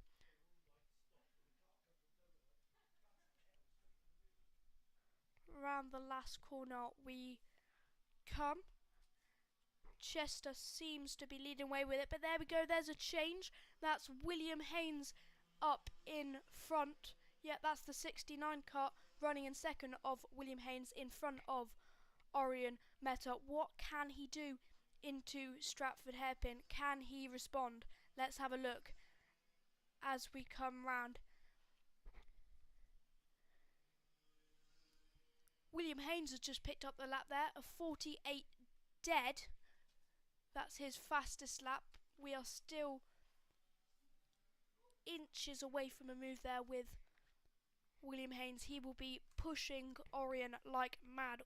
What can Orion do to defend? What can William do to attack as we come onto the main straight? Again, we've got exactly 5 minutes left on the clock here coming through Cafe. It looks like William Haynes has...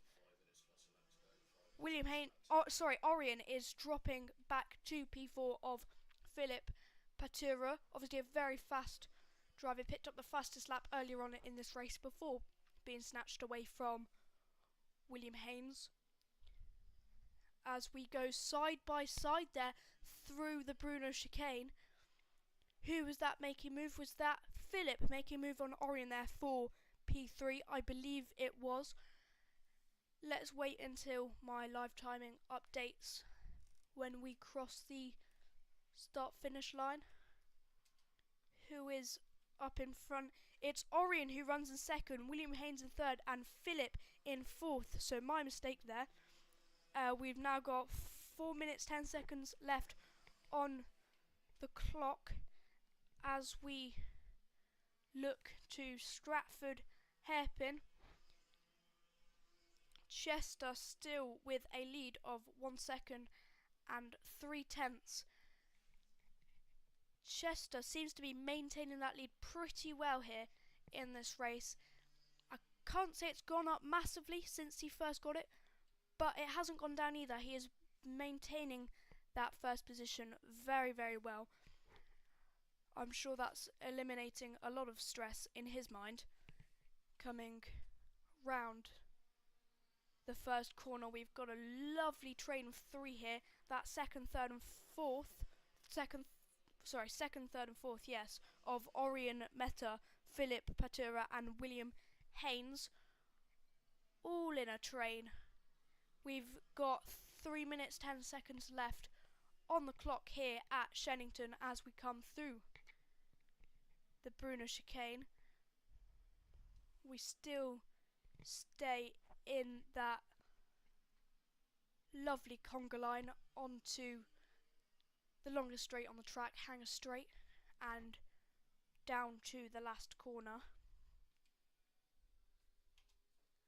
William Haynes still with the fastest lap, a 48 dead there in fourth place as we come round the first and second corner.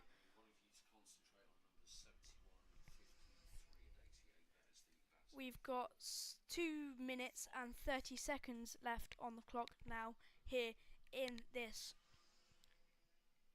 final. Let's have a look at Chester coming through Bruno chicane now, followed by second, third and fourth. Concentrate on 71. That is currently fifth place. 2 cars are chasing that one down.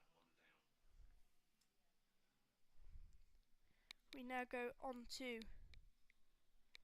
the last straight of the track. Let's have a look at some battles behind. We've got Harry Davidson, Ethan Lucas and Katie Clark all in another train. Let's see what they can do. This is the fight for 5th, between 5th, 6th and 7th. Harry obviously defending, and Ethan and Katie looking for a tie. There's 3 wide into Bruno Chicane here. That was 2nd, 3rd and 4th as we come round onto the main straight. We are having some lovely battles in this race here at Shenington. Let's have a look as they come onto the main straight. Chester still with a lovely 2-second lead by the looks of it. We've got 1 minute left on the clock now as we come through Cafe Corner and up to Stratford Hairpin.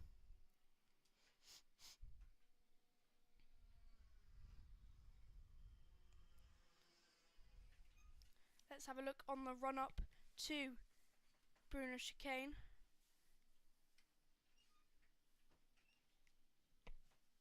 There we go.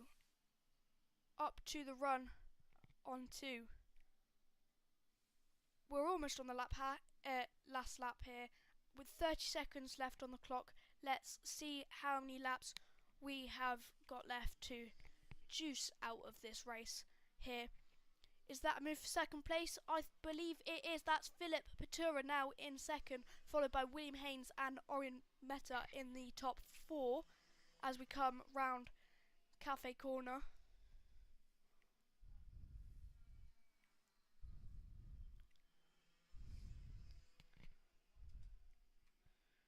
And down to Bruno Chicane.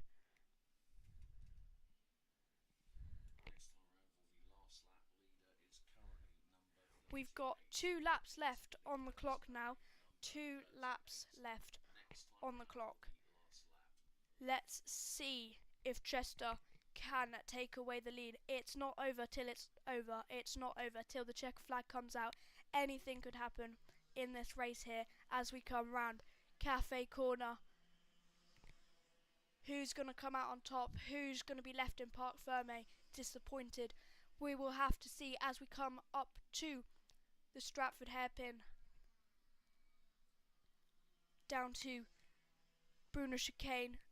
There's Chester catching up to some back markers. Is that going to affect this race result? It looks like he's managed to make a good job. We are currently on the last lap, so next time around will be the checkered flag. Here we go on the main straight. I believe that's Chester. Surely it's Chester with the win.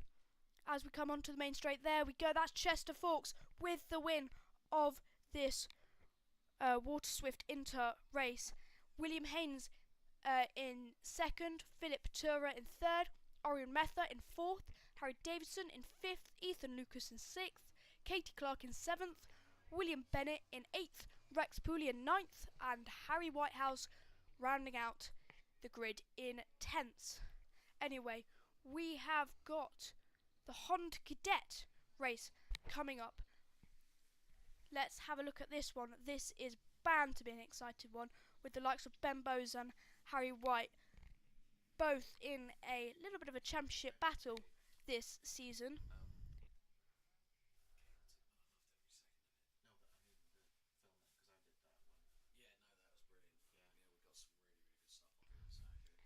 Here we go, here are the drivers on the formation lap, warming up their tyres, trying to just get a little bit of heat in. It is very cold outside, only about 2 degrees air temp, so they will be wanting to get as much heat into that rubber as they can. Here we go, here's our grid. We've got Charlie White starting 1st, Archie Loveridge in 2nd, Ben Bowes running out the top 3.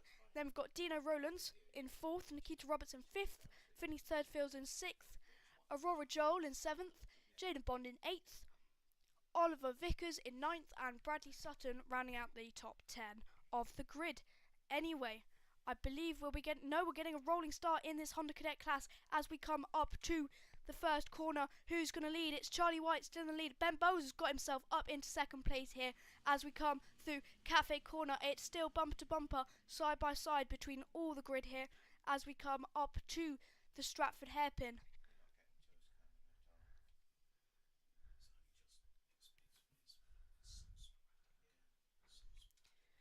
Now we come down to Bruno Chicane. There's Ben Bowers driving for Team 17, Riley Price coaching, right on the bumper of Charlie White as we come up onto the hanger straight. Let's have a look if he can make a move with the slipstream. Just have a look out my window. It appears Ben Bowers has taken the lead. Let's have a look as he comes across the line. Yes, it's Ben Bowers in first now, followed by Charlie White, Archie Loveridge, Nikita Roberts, Dina Rowlands has dropped down, Finley Thursfield, Oliver Vickers, Aurora Joel, Jaden Bond and Bradley Sutton rounding out the top 10 as we come up to the Stratford hairpin.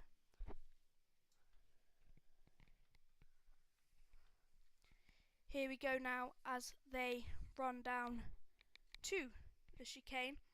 Ben Bowers still leads, Charlie White right on the back. These bumpers seem to be glued together as we come onto round the last corner and onto the main straight. Ben Bowers has the fastest lap that he picked up last lap. It's a 52.09 for him as we come onto the main straight and round the first corner. Charlie White has taken back the lead. Dina Rowlands has just picked up the fastest lap. Ben Bowers' teammate there for Team 17. That's a 50.9, faster by 200ths of a second. That is close. It's very, very close, this race. Honda Cadets always produce some good racing. Drivers from 8 to 12 in this race. Charlie White still leading from Ben Bowers as we come onto the long back straight and down to the final corner.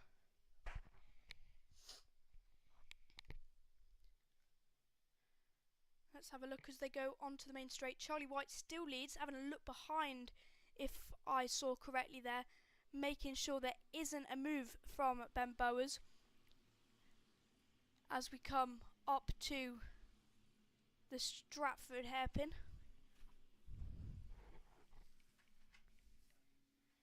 We are still very, very close in this Honda Cadet 200 final as we come through the Bruno chicane. There we go, Charlie White still leads.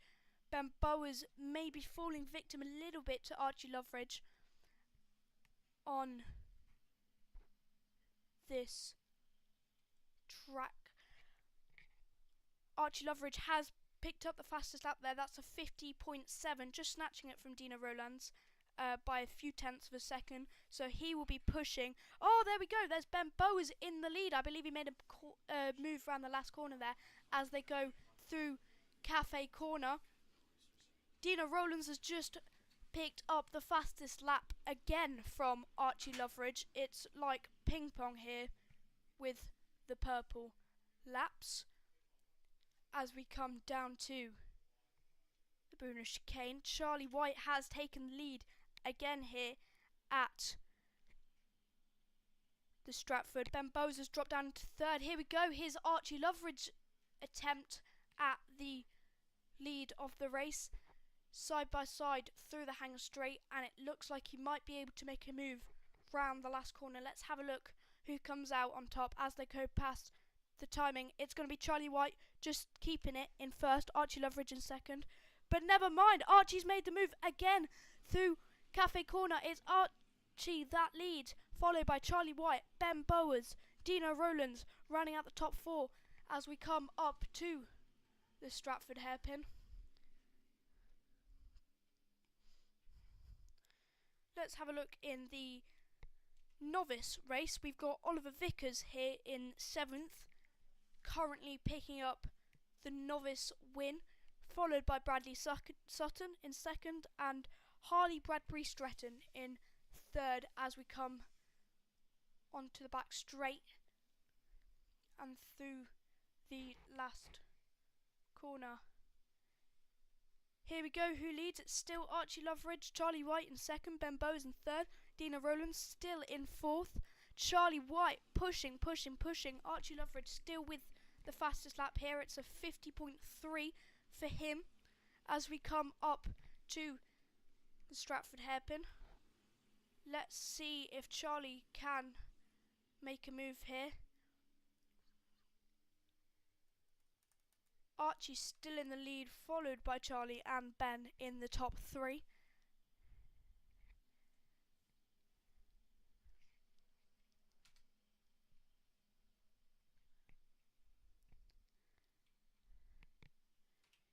Here we go, round the last corner onto the main straight. Archie is picking up quite a lead here. Ben Bowers has made up the position for second. Archie, looks to me as though he's pulling a gap, but Ben Bowers seems to have closed that pretty quickly. Dino is still on the back of the top 3. He'll be looking for a podium as well. This is a very exciting race. Many drivers in contention with a podium. Many drivers in contention for a win as we come round the Bruner chicane here with our leaders. Archie, then Ben, then Charlie, then Dino. Onto the hanger straight and through the last corner of Wilkins. A very, very technical corner.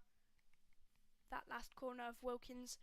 It seems to go right flat, but then it tightens and it's very, very difficult to get right. Probably the hardest corner on the track in my opinion as we come through Cafe Corner. It is, oh wow, it's a conga line here as we come up to Stratford. They are, like I say, I will say it again, they are super glued together there. Super glued. Very, very close as we come through this chicane.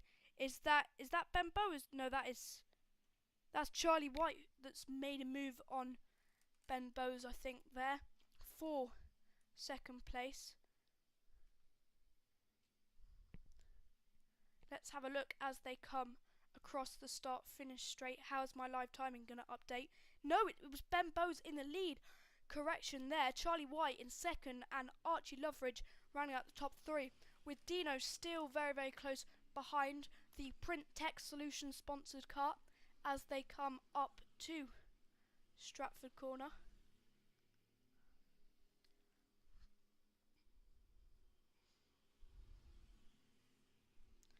Here they go. Oh, it's 2x2 as we go into Bruner chicane. Is that Charlie White with a move for the lead? Yes, it is. It goes Charlie White, Ben Bowes, Dino Rowlands and Archie Loveridge. But Archie Loveridge is going to make a move down the inside. It looks like through last corner.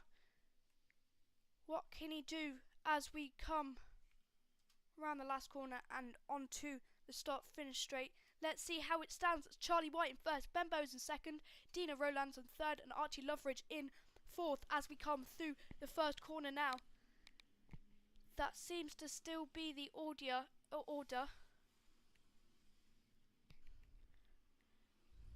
We've got just over 1 minute left on the clock now. Ben Bowes will definitely be looking for the win. He won here in round 1, just lost out last month in round 2, and he'll be looking to regain his form here in the Spring Speed Surge. Come onto the main straight now. Charlie White still leads according to my live timing. Yep, and that is true on the track. This could all change now. A race is not won until the checkered flag comes out.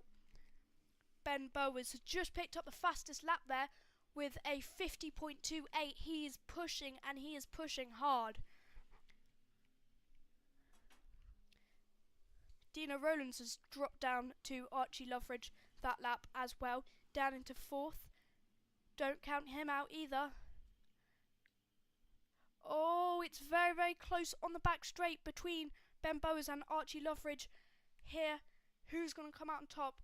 That is not what Ben Bowes wants. He wants to work together with Archie to get past Charlie, but I think Archie might have a different plan in mind as we come over the main straight to go and start our last lap. Let's see who can win this race. Archie Loveridge with the fastest lap there, a 50.17, as we come up to the Stratford hairpin. Can Ben Bowers make his move for the win this lap? Let's see, can he take home the trophy today like he did in round 1, like he just missed out on in round 2? As we come onto the main straight, he's looking close, but is that close enough to make a move? I'm not sure. If he's going to make one stick, it's going to have to be aggressive. Can he go down the inside? He's going to go down the inside. There's Ben Bowers. Ben Bowers has just taken it, but they go side by side onto the main straight. Is he going to keep it? They're going to be side by side. Ben Bowers takes the win. There we go. Ben Bowers with the win. Archie Loveridge taking the fastest lap in second. Charlie White in third. Dina Rowlands running out the top 4. Then we've got Nikita Roberts in 5th. Finley Thursfield in 6th. Aurora Joel in 7th. Oliver Vickers in 8th. Bradley Sutton in 9th. And Jaden Bond rounding out the top 10. Then we've got Austin Down in 11th. William Davidson in 12th. Harley Bradbury Stretton in 13th. Daniel Hulse in 14th. That's disappointing. He was looking like he had a lot of pace early on in the heats. Then we've got Chris Doshi in 15th. And we've got Louis Dawson in 16th, rounding out the grid. Anyway, I'm going to pass over to Alex now for the next race. Well done. I think if I take it from here right to the end. Okay, you okay with that? Because you did really, really well, and I could sense you were struggling a little bit in that last one. It's so much to take in. Is it alright if I congratulate Ben on the win? Is that alright? Go for it. Okay, thanks. Well, I would say, yeah, do it quickly. Yeah, I'll do it. Yep. Okay, ladies and gentlemen, welcome back. So, we have another 6 races to round out round 3 of Shenington Kart Racing Club action for the Spring Speed Surge. Up next, it's Rotax Inter, the final. Jensen Sale will start on pole position. Alongside him on the front row will be Stanley Stafford. Eddie Duncan and Lewis Herbertson will be on row number 2. Row 3, it's going to be Layla Bell and Bertie Clark. Ralph Rakaitis and Toby Wortley. As we get racing here at Shenington, it's going to be a 10-minute plus an additional lap final as they hurtle their way through into Cafe Corner, now into Pitts Bend. And then it's the run down towards Stratford Corner very, very shortly. But the drivers will be making their way down to the Bruno chicane momentarily. And at the minute, well, no one's giving an inch, no one's taking a mile. And somebody is definitely holding on to the lead at the moment. And that person is going to be, I believe it's the number 40 of Jensen Sale, who was the fastest through the opening sector, as Jensen Sale has a 10.5 second lead over Stanley Stafford. Eddie Duncan, Lewis Herbertson, Layla Bell, Ralph Rakaitis, Lucas Cesar. Then we've got Charlie Hobbs, Bertie Clark and Toby Wortley rounding out your top 10.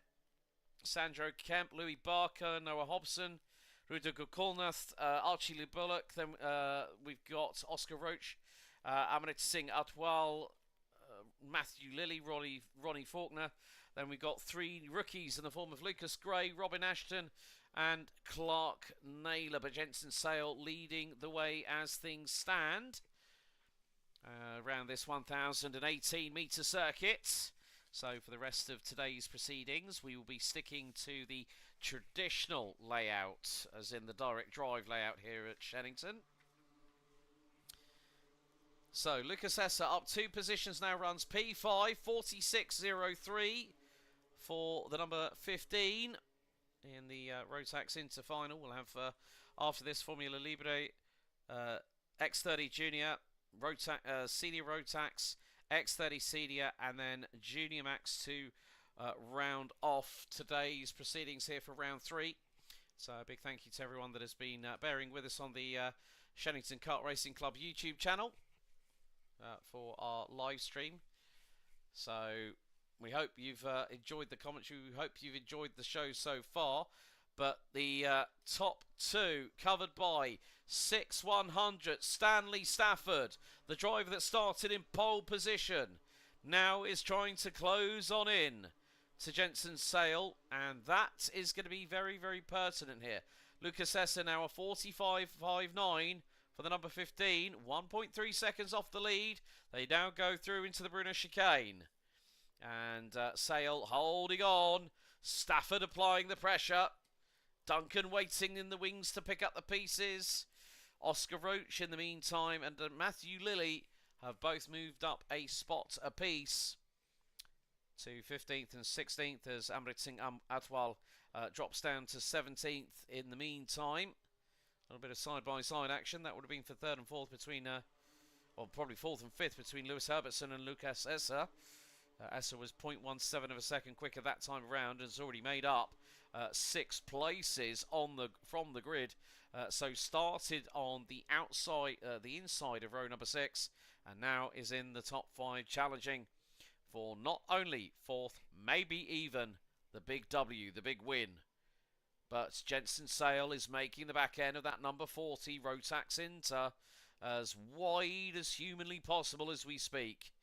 Leila Bell and Ralph Rakaitis are enthroned in the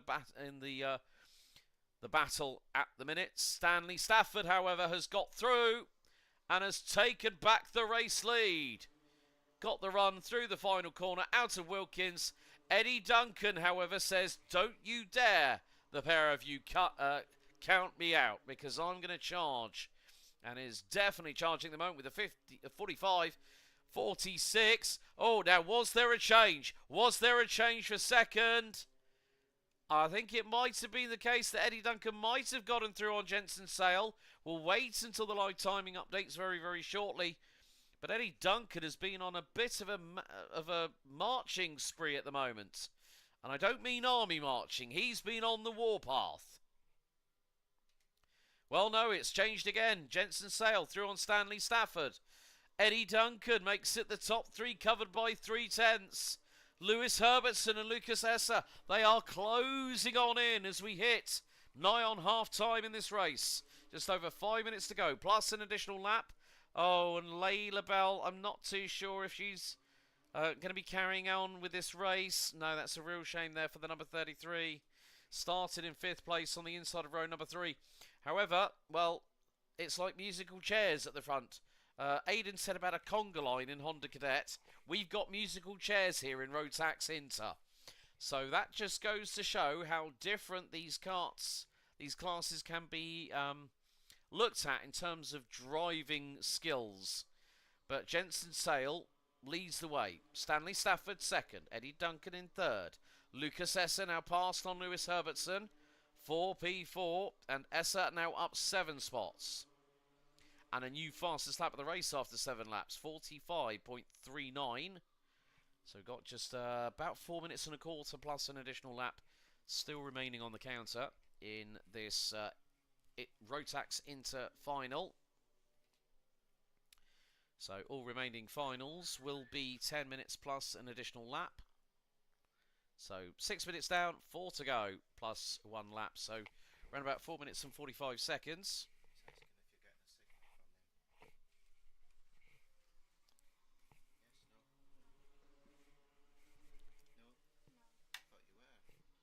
We did, but it's fluctuating.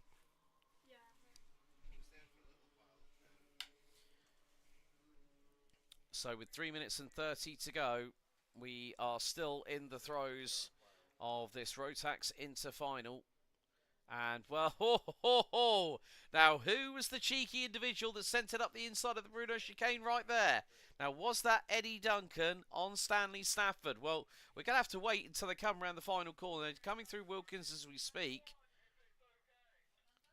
So, no, it's as it was. So, stalemate ahoy at the minute.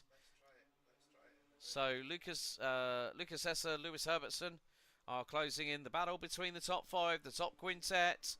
1 second. Then it's a further 5 seconds back to Ralph Rakaitis in the number 35. Louis Barker, Sandro Kemp, Charlie Hobbs, Toby Wortley. Round out your top 10, covered by 7 seconds. But at the front end of the field, it is really getting rather up close and personal. No one giving an inch, no one taking a mile, and everyone just waiting for their opportunity to put their best foot forward and go, right, now is the time for me to pull the trigger, get the move done, and get it sorted. Stanley Stafford was round the outside of Jensen's sail, and he did not get the move completed. Stafford had the presence of mind, but Stafford drifts wide! Stafford drifts wide, and he's lost the lead. He's dropped to second, he's dropped to third, he's dropped to fourth. Stanley Stafford went wide through Cafe Corner after nailing the apex at Park Bend, and it's all gone a bit wrong for the number 46. He's back up into third, though.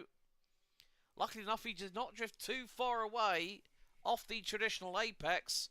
Not too sure why that happened or how it happened, but I think Stanley Stafford has to say, well, that's the biggest get-out-of-jail-free card I'm ever going to receive. Well, it was Jensen's sail that has gone down. Oh, well, it's now really starting to get getting a bit rambunctious out there, folks. It's like, well, it's basically the karting equivalent is everyone's got their elbows out and they are swinging. So Stanley Stafford leads, Eddie Duncan second. Jensen's sail may be under threat and might have possibly been passed. While the top five make their way through the Bruno chicane, line astern. You can't separate them for toffee at the minute. 4.5 tenths of a second separate that quintet. And now they're going to come out of Wilkins. So we've got just under a minute to go, plus an additional lap. And Jensen Sail now up to second. Lucas Esser down up to third. Eddie Duncan now drops to fourth, ahead of Lewis Herbertson. 6 tenths of a second cover this top five. It really has come down to the wire. Louis Barker gets up to P6 past Ralph Rakaitis. Then Matthew Lilly past Noah Hobson. Amrit Singh Atwal past Oscar Roach. And still the five at the front end of the field are not giving quarter.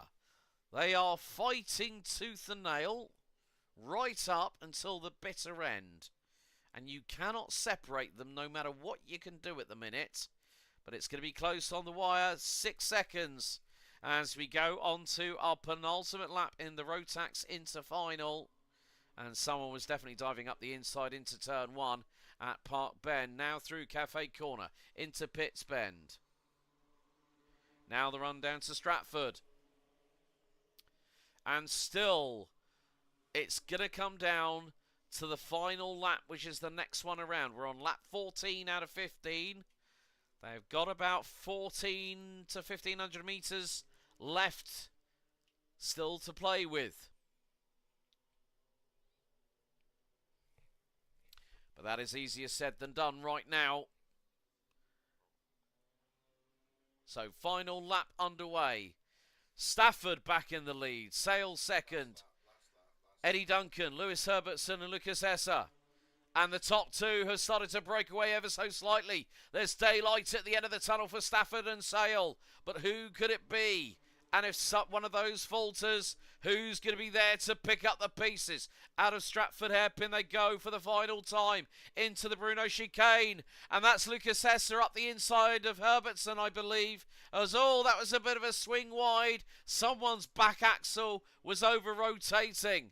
And Stafford is going to lead them down to Wilkins for the 15th and final time. So one more corner to go.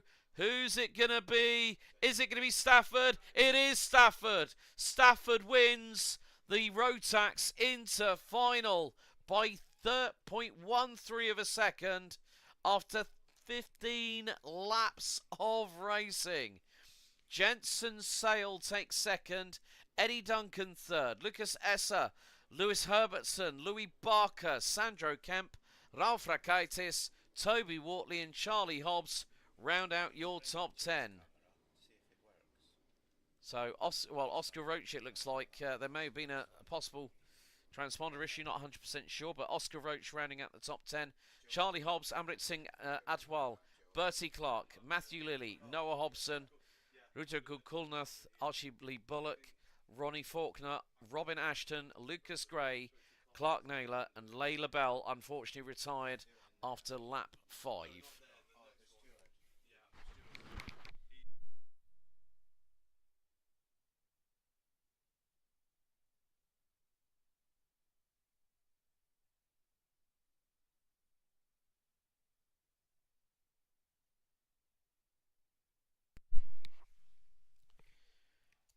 So after a close quarter, riveting finale for round 3 for Rotax Inter, we now go to Formula Libre, our next race of the meeting, race 29 of the meeting, and it's a very, very packed timetable here today at Shenington. And a big thank you firstly to all the teams and all the drivers, mechanics, the family members that are here to support the drivers.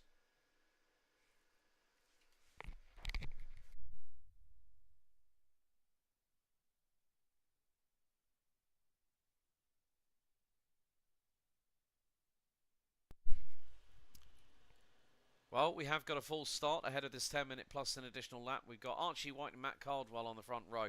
Guy Tolley, Jack Stewart, Ewan Davis, Barney Mortimer, Jamie Jenkins, Hugo Haynes, Ben Stanford and Matthew Swanston.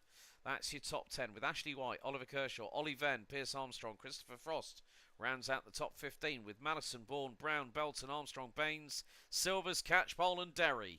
That is your starting grid as we're green and underway. And it's the run down into turn 1. Oh, someone nearly gets caught napping and also might have got caught on the tail end by the front bumper of somebody else. But it looks like Archie White has struck whilst the iron is hot. And the field makes its way down towards Stratford. And there's one cart that has been hung out to dry. And that was in the approach into the first of the Stratford hairpins.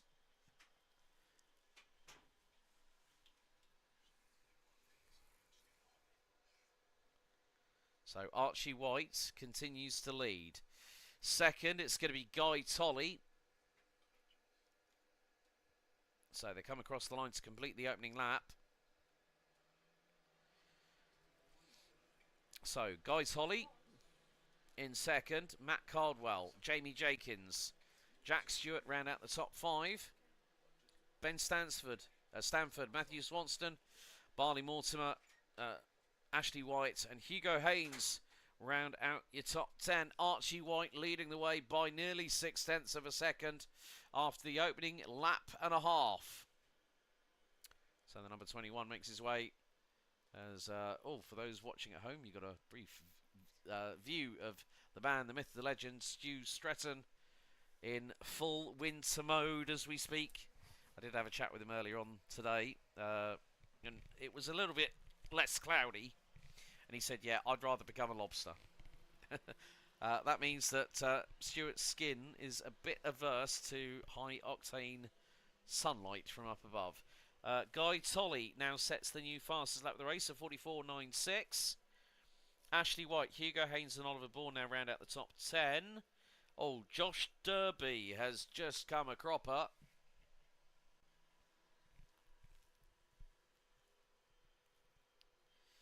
And has dropped down towards the bottom end of the field.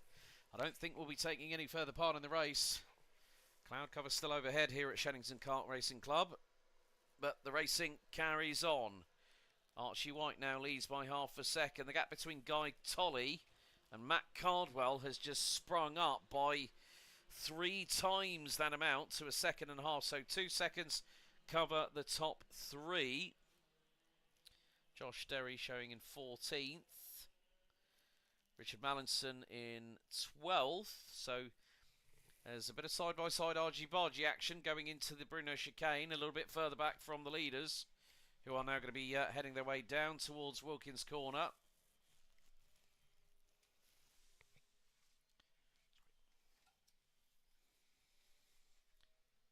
So a flood of activity down at the final couple of corners, and Archie White continuing, Tolley giving chase.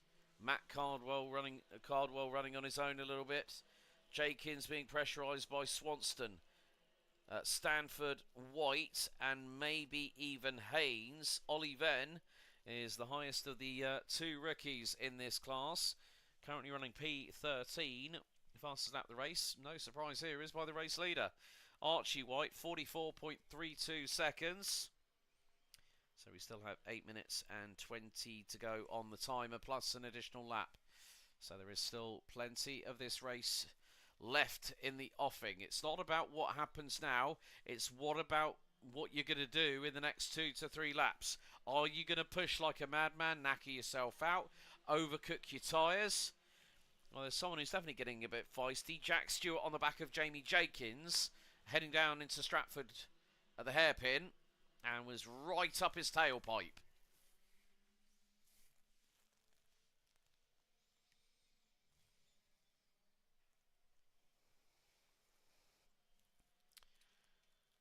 So very much the case of it's all for themselves at the moment.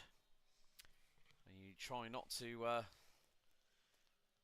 give yourself a problem. You want to make sure that you're part of the solution, not part of the problem. The leader's come across the line to complete another lap, and it's Archie White that continues. Oh, he's done another new fastest lap. Well, that's just been taken away by Josh Derry. 44.22. Josh Derry says, up, hold my soft drink. 44.20 is his immediate response. Was quickest overall, absolute quickest in Sector 2. Guy Tolley, absolute quickest in Sector 1. Jan Davis past Alexander Brown. Ollie Venn now into 11th and is 6.5 tenths away from possibly breaking into that top 10. Archie White now starting to pull a little bit of a gap over Guy Tolley, and that is by nearly 8 tenths of a second. New fastest lap by the race leader as well. 44.09 plays 44.22. Plays 44.53. Those are the respective lap times. Last time around on lap 7, courtesy of White, Tolley and Cardwell.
So still 3.25 minutes plus an additional lap to go. We still have 23 runners and riders in this rodeo for the Formula Libre final.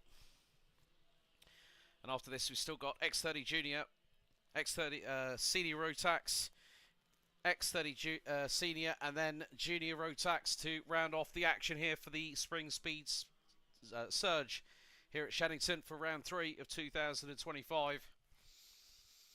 And Archie White at the moment, well, is still running in the lead of this race and is not looking back. He's got his horse racing blinkers on and he's not worried about the opposition behind him. Looks like Jamie Jenkins might have just hit trouble as well. So, well... But Ollie Venn and Alexander Brown, the two rookies, are still circulating around the track here at Shenington, so they'll want to make sure they finish this race. Josh Derry, first driver of the race to break under 44 seconds. 43.94 for the number 87. He's just got past the number 15 of Hugo Haynes. So change of position with fastest lap adds insult to injury, so to speak. Oliver Vaughan, however, oh crikey, started 18th. Is now up into 6th place. Biggest mover and shaker on the field. Make that 5th place. He's just got past Jack Stewart. Oliver Bourne is on an absolute tear at the moment, looking for possibly a top 3. We've got yellow flags. Oh, and we've got a... Oh, now, that is is that a tyre barrier on the road? I'm not sure. Well, something's been brought onto the circuit. It's not that toolkit there, but it looks to be... Yep, full course yellow. Whatever debris is on that circuit has just neutralised the race with a minute to go. Let's see. Marshall is picking it up. Oh, well, whatever it was, that completely disrupted the opportunity for multiple other drivers. So that's why the, for those wondering, you see on Marshall Post 3, great pickup by our camera crew there, the Battenberg flag, which is effectively a slow down and prepare to stop sort of situation. A bit like a virtual safety car in Formula 1, where it neutralises the race, brings everyone back together. Then Archie White will say, oh, I've just lost all that lead I've just got.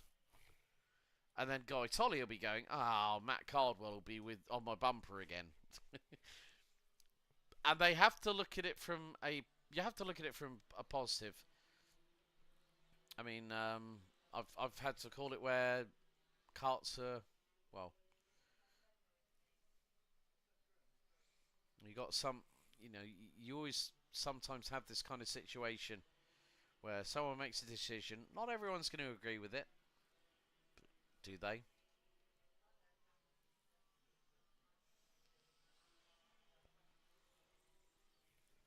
So, well, the full course yellow, not too sure, has not yet been fully retracted. There we go. We're going to have one more lap of racing. Last lap is underway. And Guy Tolley has a chance. So does Matt Cardwell on getting through on Archie White for the race lead and invariably what will eventually become the race victory here in Formula Libre.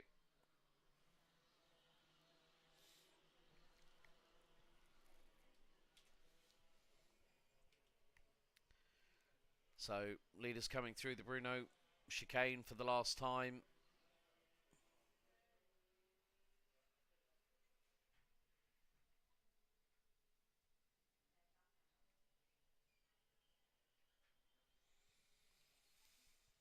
But it is going to be Archie White that wins the final in Formula Libre by 7.5 tenths of a second. Guy Tolley P2, Matt Cardwell, Oliver Bourne, Josh Derry, who picks up the fastest lap of the race on lap 10 with a 43.94, ran out your top 5 provisionally. Jack Stewart, Matthew Swanston, Hugo Haynes, Ollie Venn, and Barney Mortimer ran out your top 10. Ashley White, Ian Davis, Richard Mallison, Christopher Frost, and Alexander Brown ran out your top 15. Harpal Baines, Amy Catchpole, Oliver Kershaw, Mark Armstrong, Pierce Armstrong.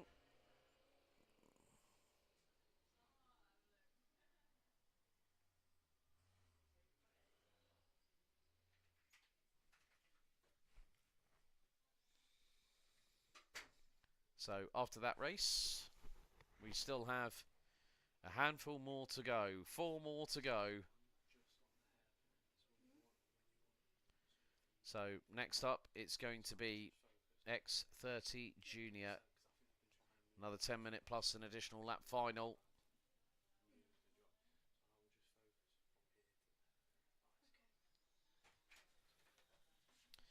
And there is one kart that is not, has just been pushed and assisted to get out of the dummy grid.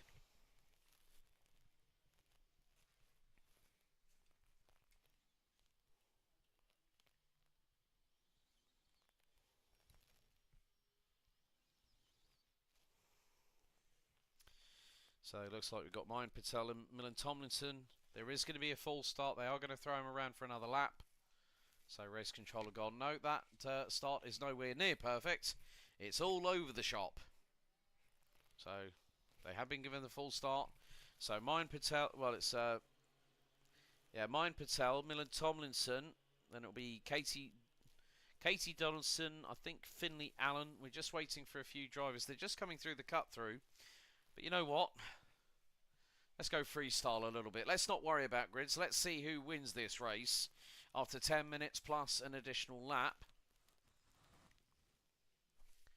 As I think there was Isaac Chang trying to get a little bit of a wriggle on and close up to the back of the field.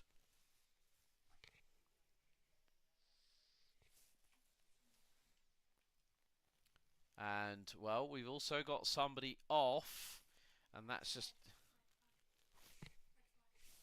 So, red flag has not yet... Well, we are going to have a red flag condition, I would imagine. So, yeah, red flag has been brandished. We haven't even got the X30 Junior Final underway. We have a red flag stoppage. So all drivers being lined up on the start-finish straight.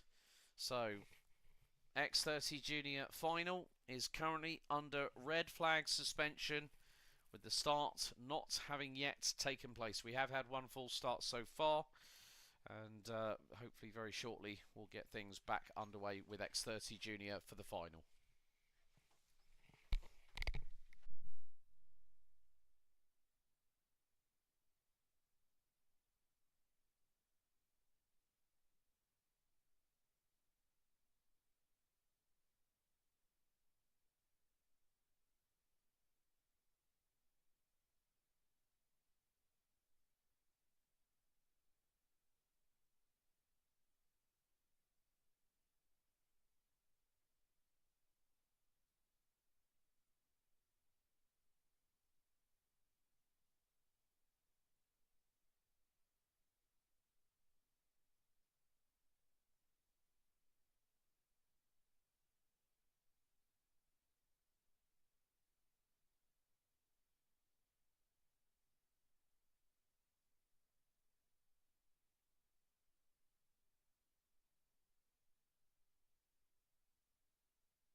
So just to update everybody on the stream at the moment, we are currently under red flag stoppage. I've just been informed that this is due to a tyre barrier on the circuit that has come adrift, and that is the reason for the red flag stoppage at the moment.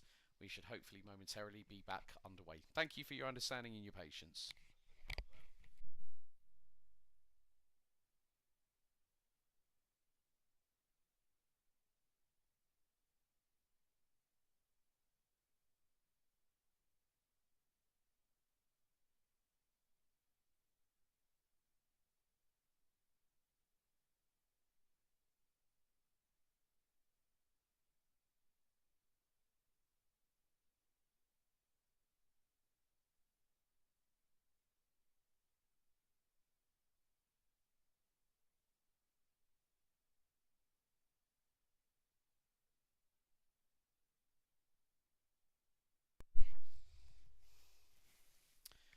Okay, ladies and gentlemen, we're now getting things...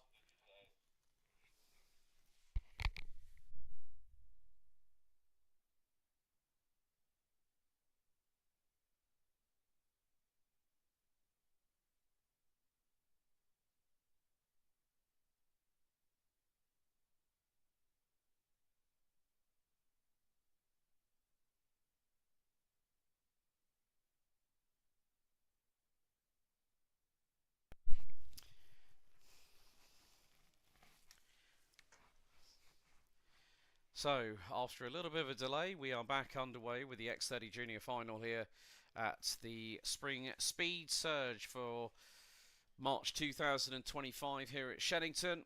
And, well, it is going to be a battle royale for the X30 Junior competitors. Sebastian Guy looks to be out of the race potentially, but we are very much on the course of completing our first lap, and Mayan Patel has got...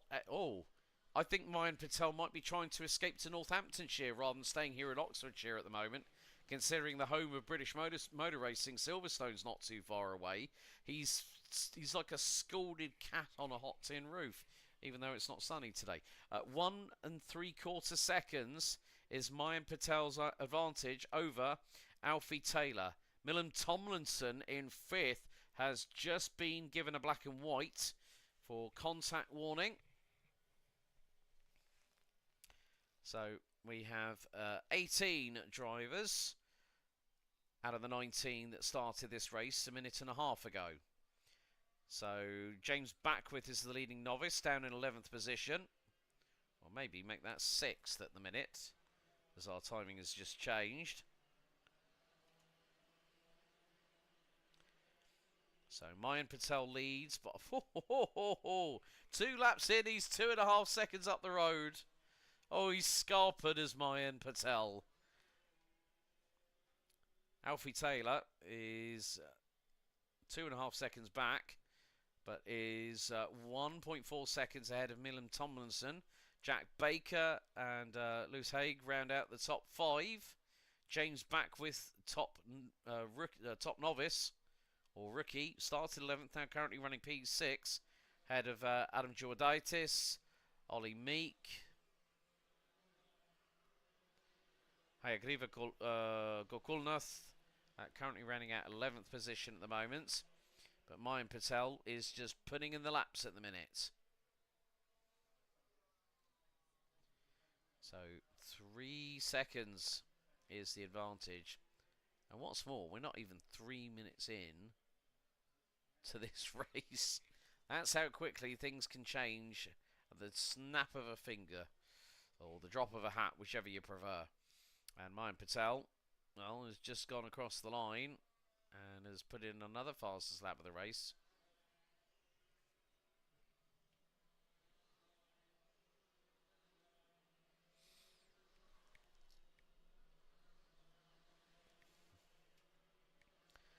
Well, Patel is scarpered away into the distance. He's 3.5 seconds up the road with 6 minutes and 40 plus an additional lap still remaining. So Alfie Taylor, Millum Tomlinson, Jack Baker, Lewis Haig round out your top 5. Katie Donaldson now 6th ahead of Adam Georgitis.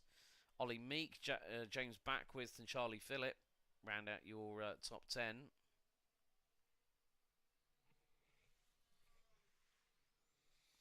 But in the meantime, well, not too sure what's going on here. I am keeping an eye on Mayan Patel. Well, Patel has just come through. Yep. So, well, where is Mayan Patel? He's... Oh, what's happened to him? Mayan Patel... Oh, do not tell me that is him coming into the pits. Well, no, that was the number 40 of Alfie Fulton I've just seen coming into pit lane. Oh, timing's just reset.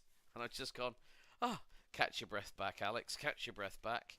Well, Mayan Patel is apparently leading the race at the moment by 4.2 seconds. Patel's just gone through Pitts Bend. And so is Alfie Taylor, so is Tomlinson. There's Baker, Haig, Donaldson, Georgitis, Backwith, Meek and Charlie Philp, who rounds out your top 10 at the moment. Coming up to 5 minutes to go, plus an additional lap.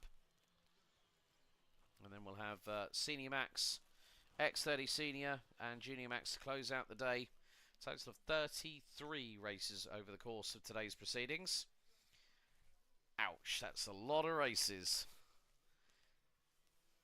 But it's all done in a day.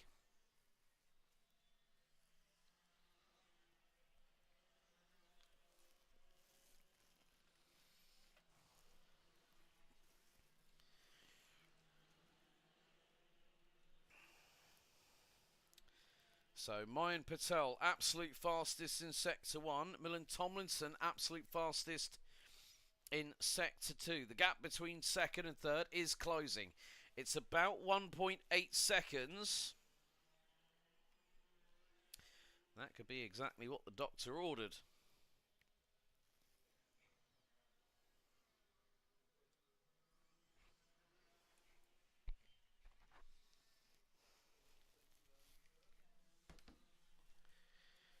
So Milan Tomlinson is the only driver that has got a contact warning in this race. Alfie Fulton in the number 40 was the driver that pulled into the pits and has retired on lap 5. Side-by-side altercation, not as in punch-up, but two drivers going side-by-side, going through out of Pitts Bend. And it's Charlie Philp and Finley Allen.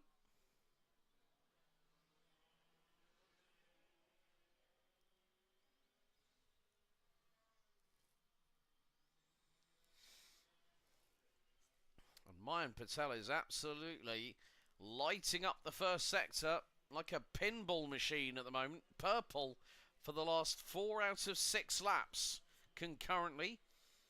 Jack Wish now gets up to 8th, head of Adam Giordaitis and James Backwith.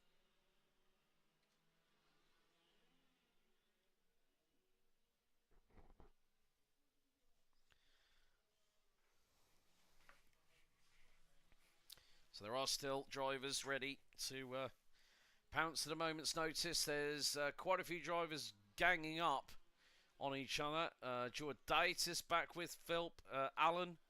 You've got Kulnath and Barton. They're battling away over 13th. Derian Overy and Isaac Chang. They're battling over 16th.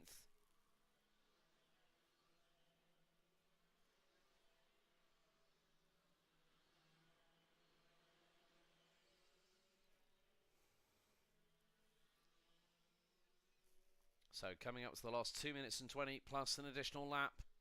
And no one seems to have the reserves to beat the Maharaja.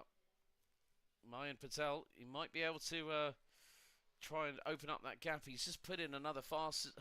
He's just equalled his fastest lap. So he just got on lap 11. He's just done a 42.83.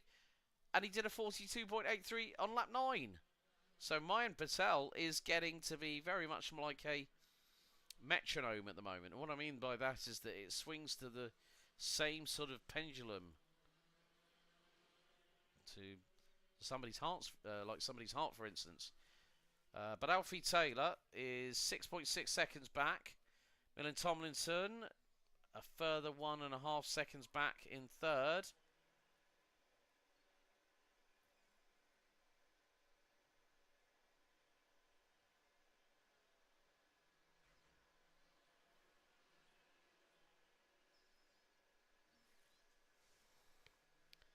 So we're coming down to the final minute and 10 seconds plus an additional lap. Our leaders now make their way through the Stratford hairpin down the back straight.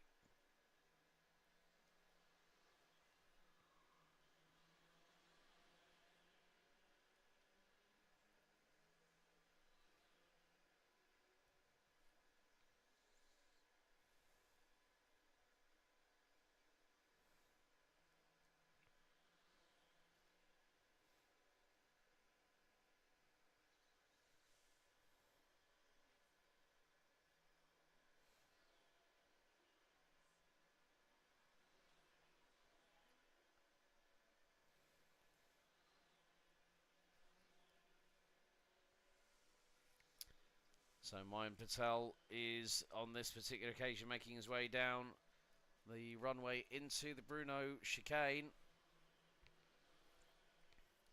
And it's going to be again tight on time this occasion. What does the number 20 from Hoddesdon in Hertfordshire say?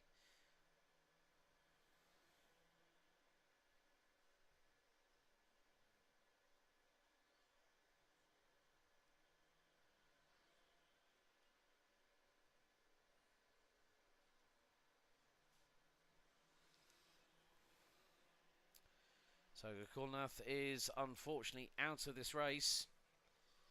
But there is going to be only one winner. That driver now making his way to the Bruno Ferrari S's.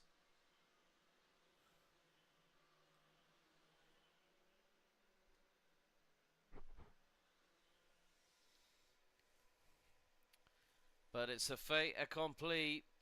The wait has finally come for Mayan Patel, who exits out of the final corner and will execute a pretty good way to complete this race. So last lap underway, and the checkered has been shown as going out. So obviously slight timing hiccup, I believe. So, yep, Mayan Patel takes the win ahead of Alfie Taylor. Millen Tomlinson takes P3. Katie Donaldson in fourth, head of Jack Baker, Lewis Haig, Jack Wish, Ollie Meek, Adam Georgitis, Finley Allen round out your top 10 with James Backwith, Charlie Phillip, Conrad Vartan, Tom Fox, Darian Overy, and Isaac Chiang.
To go, and next up it is the Senior Rotax Final. 17 drivers set to take part in this one.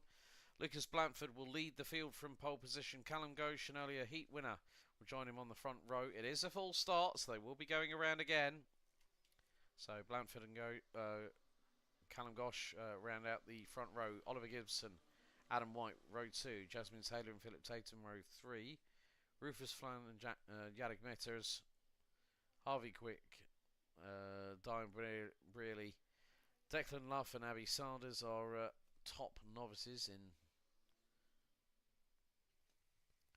their part of the grid, with Daniel Gurney, Joshua Burnett, Sky Frazier, Dan Renson, Joseph Fletcher and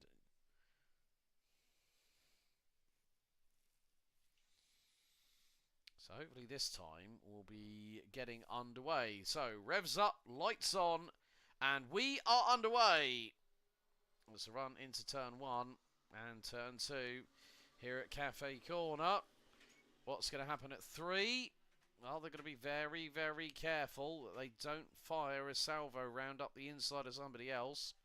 Then wallop, the tyre barrier goes off onto the circuit again. Oh, that was very, very close coming out of the hairpin. I think someone is slowing. And somebody else has just gone off, and that's on the exit of the Bruno S's, so...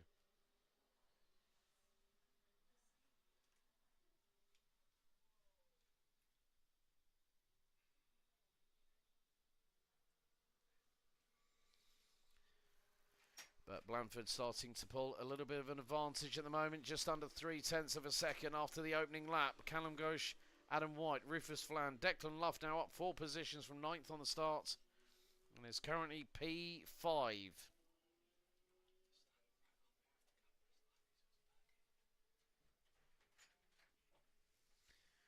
I just noticed everyone in the top 7 have at least set a...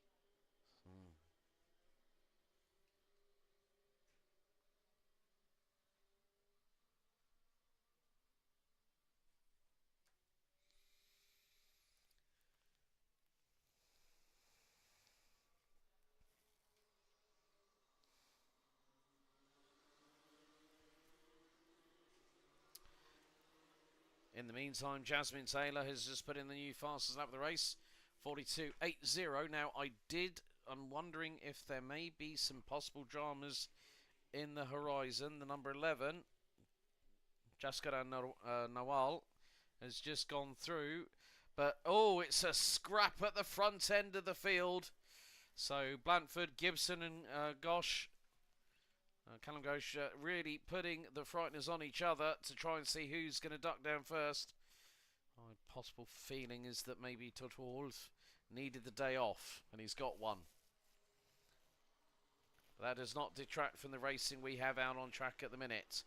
Oliver Gibson closing in on Lucas Blandford in the number 76. Will he get the move done? Just depends.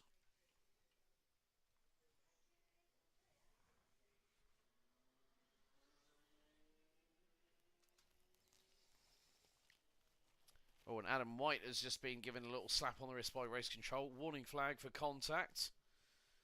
Callum Ghosh has also received one from race control. So they're both in the sin bin for 3 minutes. A bit like an ice hockey game. But they still have to be on their best behaviour.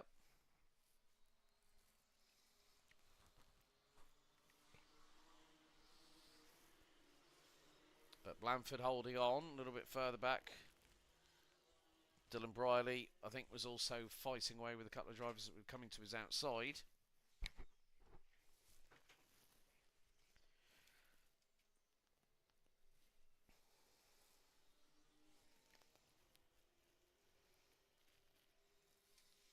Still very much a slightly bigger version of Mousetrap. You don't know who's going to put the cards on the table. You don't know who's going to pull the trigger and go, right, that's it, I'm done with this, I want to get away. It's easier said than done. That's why karts are put through the proving ground of global grassroots motorsport at its finest, and help everyone to try and move forward, whether it be whether it be in karting, whether it be in any kind of type of motorsport. You've got to be on your best behaviour, and at the moment, well, what we're seeing here,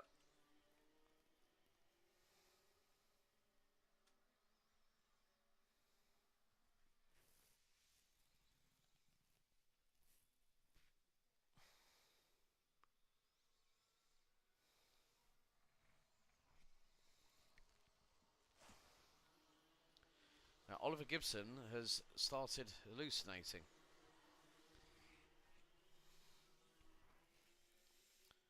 So another contact warning this time. Rufus Flan in the number 52 gets a contact warning from race control.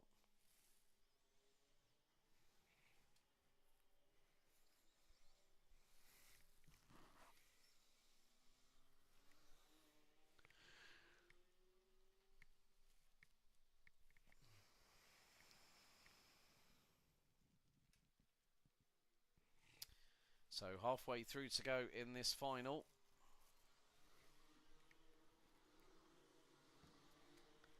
There's still quite a lot up for grabs. So Oliver Gibson.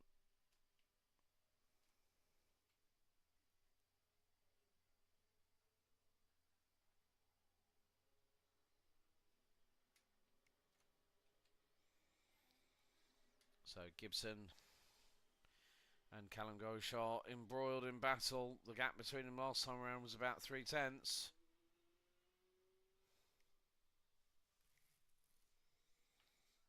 And Callum Goshaw's advantage over Felipe Fraga.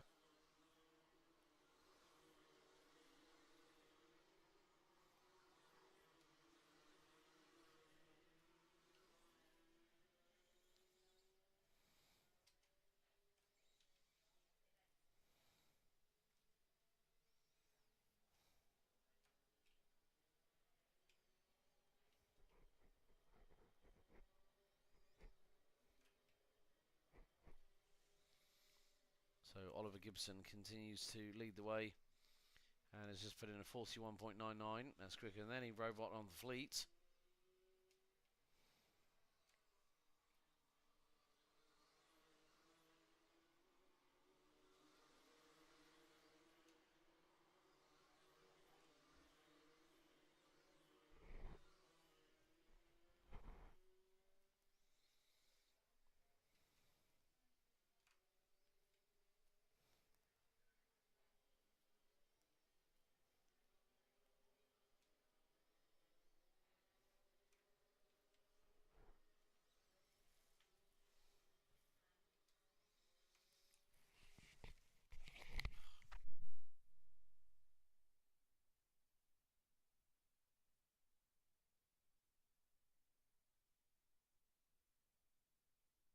I don't know whether Oliver Gibson has had his Weetabix this morning or his Ready Breck, but he's definitely flying at the minute.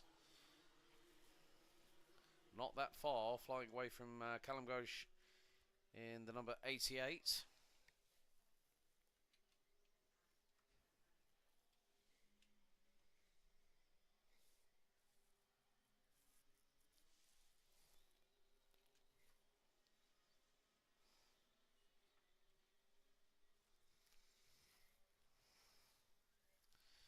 There's still opportunity for some drivers to get through, but at the minute, with just over 2 minutes to go plus an additional lap, that could be very, very tricky for some of these drivers. Some drivers might decide, well, I'm going to go absolutely to town for it on next available opportunity and get it sorted out. And then there's other times when you do something and then it doesn't quite work out either. However, in order first of all to finish first you must finish, and that is one of the big things. We might be we might be at the end of the winter series, but also this continues into the summer season very shortly. But Oliver Gibson is just toying with Callum Ghosh at the moment, I believe.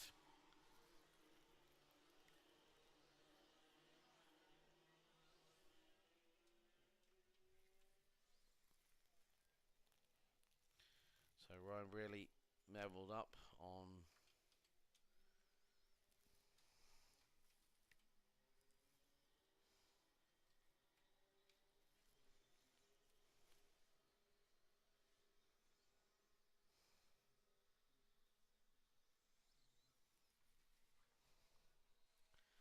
so as the timer starts to count down and eventually will hit its concluding note at 0, we'll have one more lap to go and converting my well, let's just say that wheels, I needed them to look a bit more standard.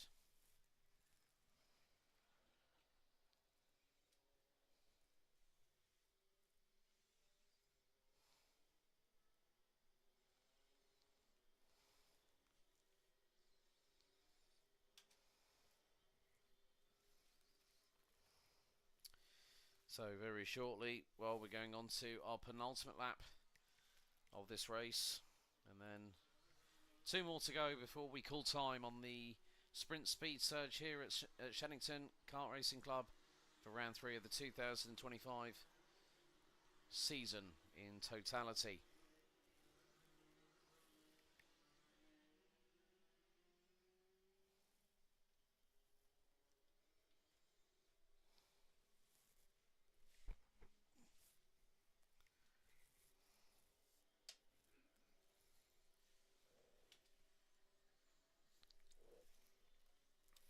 But out of the final corner, it is going to be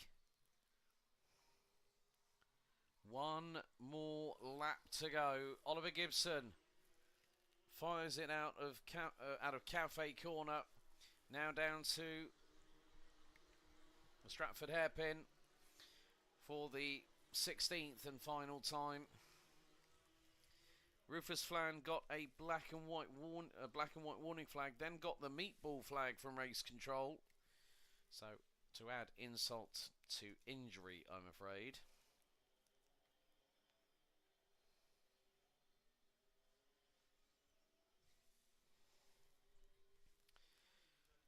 So it is going to be Oliver Gibson that wins ahead of Callum Ghosh. Lucas Blandford will round out your provisional top three, ahead of Jasmine Taylor and Adam White, who swapped positions on the last lap, I believe.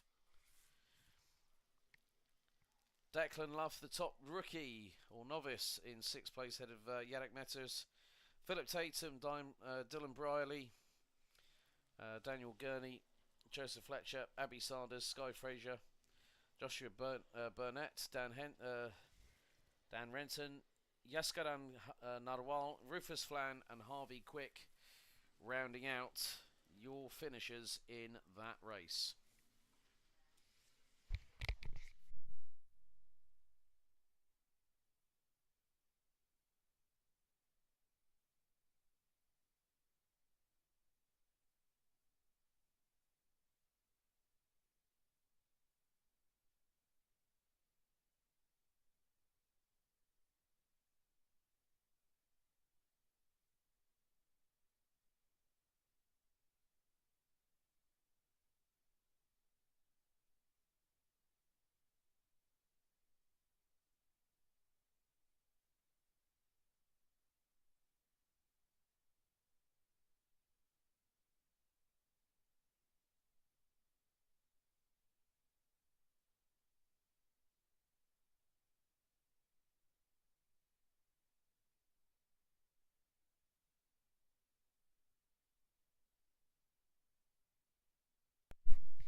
Two races remain, ladies and gentlemen, and it is time to go back to X30 Senior. A bumper grid on this one as well.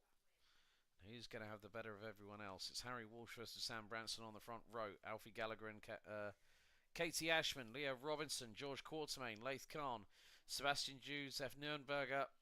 And we are underway for the penultimate time. Oh, and that was a bit of a skittish moment.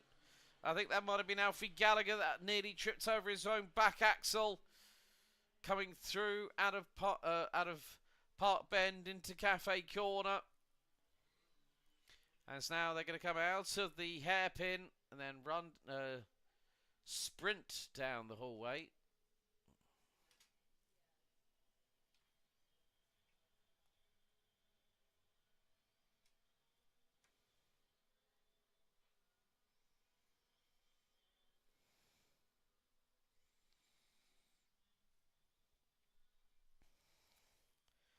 So first lap in the books. Sam Branston leads the way by nearly 6.5 tenths of a second.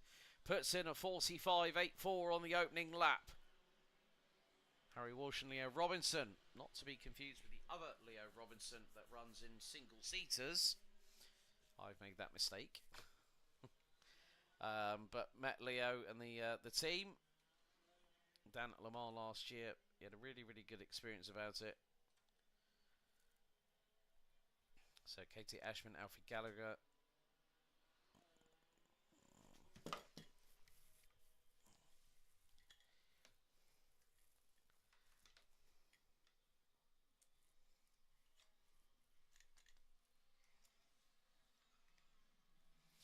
So we carry on with a new fastest lap. Olivier Piccola puts in a 43.10. And there's going to be quite a lot of this race left to run. They're coming through out of Stratford Hairpin. And then there is a squabble and a half. Oh, side by side between Gallagher and Ashman. Going in, coming out of the hairpin and then going into the Bruno chicane.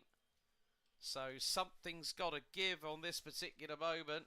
One person is the unstoppable force. The other person is like the immovable object, if you will. You try and get one to budge, and the other one doesn't want to play game either.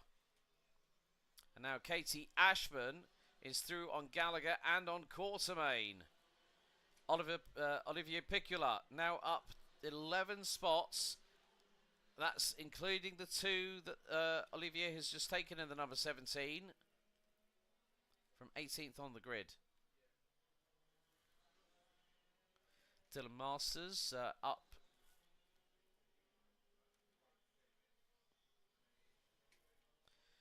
George Hopcroft down in 13th, and the number 72, however, has decided, well, I'm gonna go for broke in the final. Well, if Sam Branston, Harry Walsh, et al.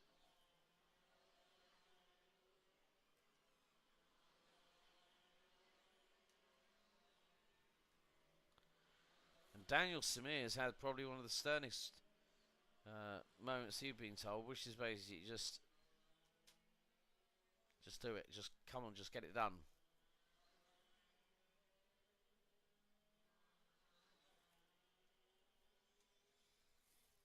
And once again, we're seeing fastest laps being traded quite significantly.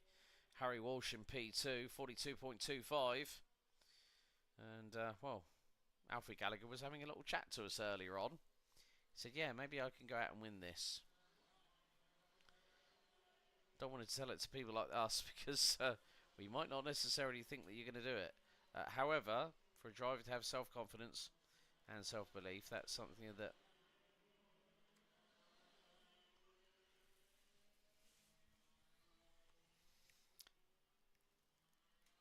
but there have been some improvements up the board. Top 4 have improved on lap time. So has 6th, 7th and 8th, 12th, 14th and 16th right down to 22. A lot of these drivers also do a lot of other racing.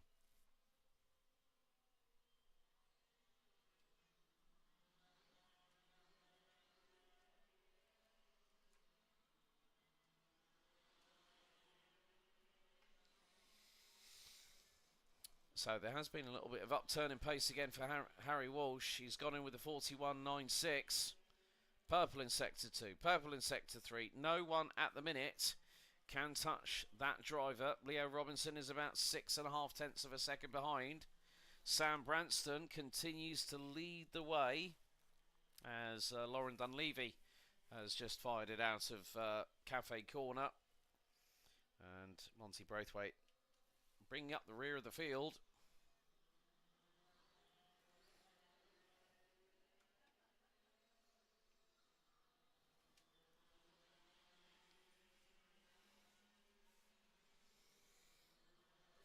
It's going to be pretty difficult to see who may come out on top of this, but if the first few drivers manage to make their getaway, then it's everyone else that's got to fall into the bullpit and chase them down.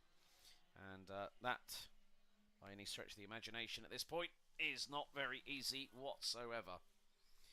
So, Daniel Samir has had a warning from race control. Alvin Chui and Laith Khan now have moved up into 12th and 13th. Ahead of Jack Monkhouse and Dylan Masters.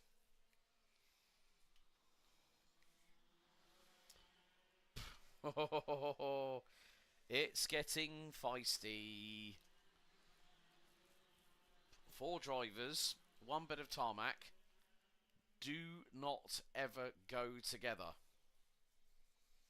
Unless it's a Lego jigsaw set or something like that you can easily reassemble. But no, they are very, very close indeed to one another.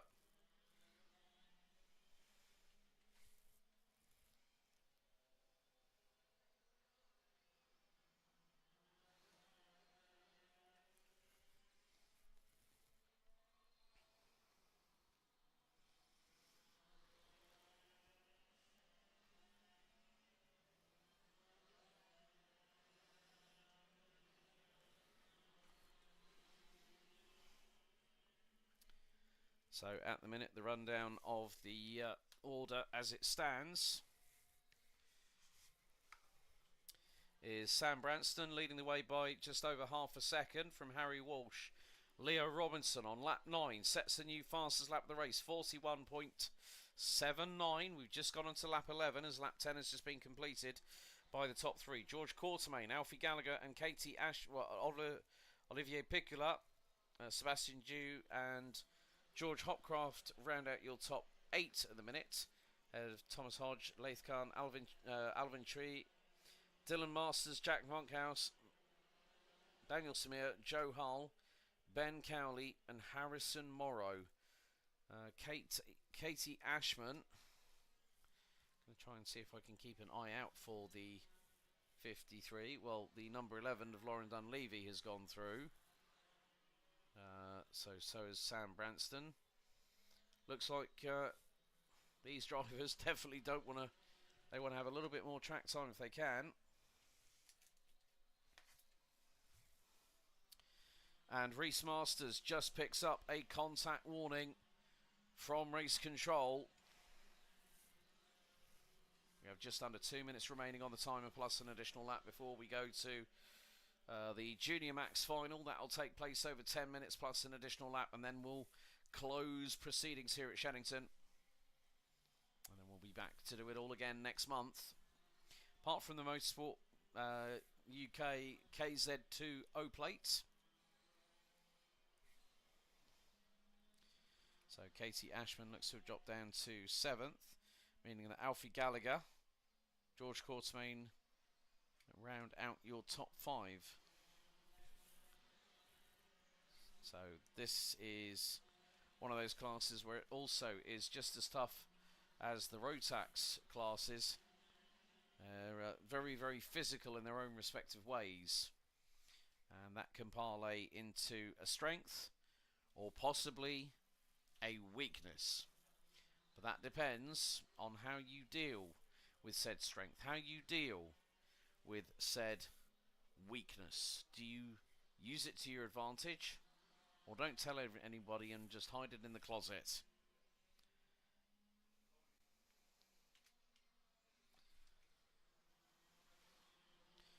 We could be possibly close on time.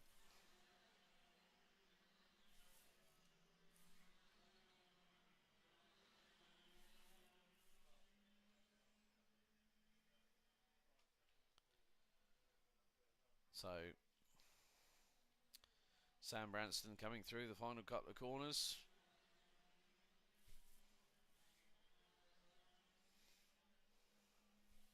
And we still have 2 more laps to go. Cross the line with 8 seconds remaining on the timer, I'm afraid.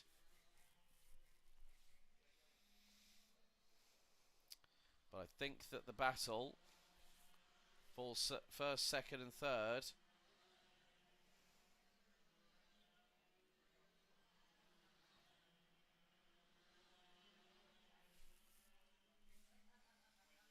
so the timer has expired this time around. 1 more lap to go for the penultimate race of the day. Sam Branston and Harry Walsh, they've been at it pretty much most of the weekend, and now they're going to try and settle things once and for all on the racetrack. Leah Robinson, last year's MENA Karting Championship. Well, not last year's, but a previous MENA, that was somebody else actually, my apologies. Leo Robinson, one of the TWM drivers, made his European debut, or went over to the Le Mans Euro Cup last year. Spoke to the team boss a little bit earlier on and said, yeah, he really enjoyed the experience. We want to go back. I'd love to go back, but I can't make it this year.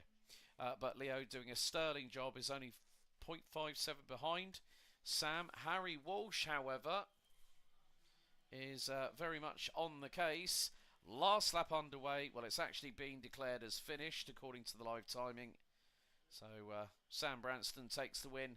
Harry Walsh, Leo Robinson ran out your top 3. Alfie Gallagher in 4th. George Quartermain, Katie Ashman, Olivier Picula, Sebastian Dew, Laith Khan, Thomas Hodge, George Hopcraft, Alvin Tree, Daniel Samir, Dylan Masters, Joe Hull, Ben Cowley, Harrison Morrow, Jack Monkhouse, and it should be Monty Braithwaite, Lauren Dunleavy, and Zeph Nürnberger, with Reese Masters rounding out the finishers, a lap down off the leaders. Next up, last race of the weekend for the Spring Speed Surge for round 3. It's the Junior Max Final.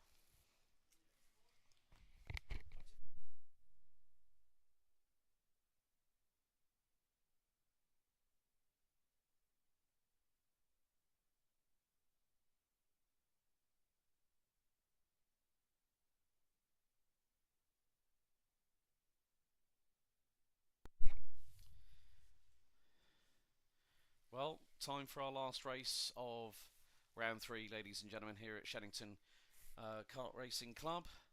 It's time for our Junior Rotax Final. 10 minutes plus an additional lap to decide who will be victorious and who will have to go home with a a little bit disconsolate. And mainly because of the fact it is the last part, I think 3 rounds winter series, but it makes the bigger picture with regards to the full 10 rounds. So, we have a packed grid. 33 of them. Into the tram lines, revs up. And I don't know if we are going racing this time.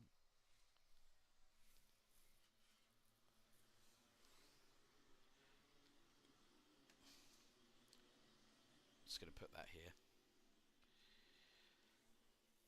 So competing in this race, Teddy Cooper, Oliver Smith, Jack Price, Jack Dimbleby, Blake Southern, Harrison Bishop, William Webb, Finley Hand, Sam Flynn, Riley Thatcher, Sava Solonchenko, Stanley Williams, Max Graytrex, Jensen Powers, Matthew So, with Keane, Chan, Felton, Clancy, Whites, Marshall, Burton, Baxter, Orton, Venkarf, Meisen, Buchanan, Gurgis, Visnauskas, Shaw, Kayani, Lamb and Sydney. And we are underway for the final time today into turn 1. And now it's the run through into Cafe Corner. Oh, the number 13 runs a little bit wide. That was Solonchenko, nearly got caught up by the closing traffic. It was 3 wide at the back end of the field coming out of Pitts Bend as they come down through out of Stratford Corner and down the runway into the Bruno chicane. There are drivers looking to take a little bit of risk for a little bit of a reward. And we've got somebody on the curbing that's tumbled down the order. That is Joseph Baxter. So very, very heavily compromised race there. Teddy Cooper leads after, leads after the opening lap. William Webb, fastest lap of the race. And has got Oliver Smith right on the coattails. As we've got yellow flags at Stratford Hairpin, so they can't. And they've just put a full course yellow out, so full course yellow has been employed, which means Battenberg flags will be displayed. Oh, that is a very, very bouncy number 61 coming in the pit lane. And that is Jacob Felton, I'm afraid. So Jacob Felton has ended up being another casualty on this particular occasion. Max Graytrex looks like hasn't come past the timing beam at sector number 2. So they will have to be very, very careful. These drivers must not overtake at any point. I have had it happen before where someone's overtaken under a full course yellow and has incurred the wrath of the stewards. So don't be a wally, don't overtake and wait until we go green.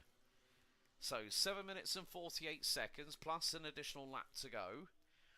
Blake Southern now up into 4th. Top rookie is Lily Shaw in the number 87. And funnily enough, 2 young lady drivers in the top 3 in the novice. Molly Mizzen is up there as well. So good work by the pair of them so far. But we are under full course yellow conditions. So it neutralises the field. Gets everyone back into some semblance of order. And then we should be able to, when we're given the signal on the digi flag, to go back racing. We've had multiple full course yellows over the course of the day, but one of the benefits of that is that yes, it might curtail the racing action somewhat, but what it means is that we do not have as much of a delay with a full course yellow as we do with a red flag. But this could be, it looks like it's on the run down from Hanger Corner down to Wilkins there. I think the marshals are trying to rearrange the tyre barriers at the minute, from what I can see out of the commentary box window.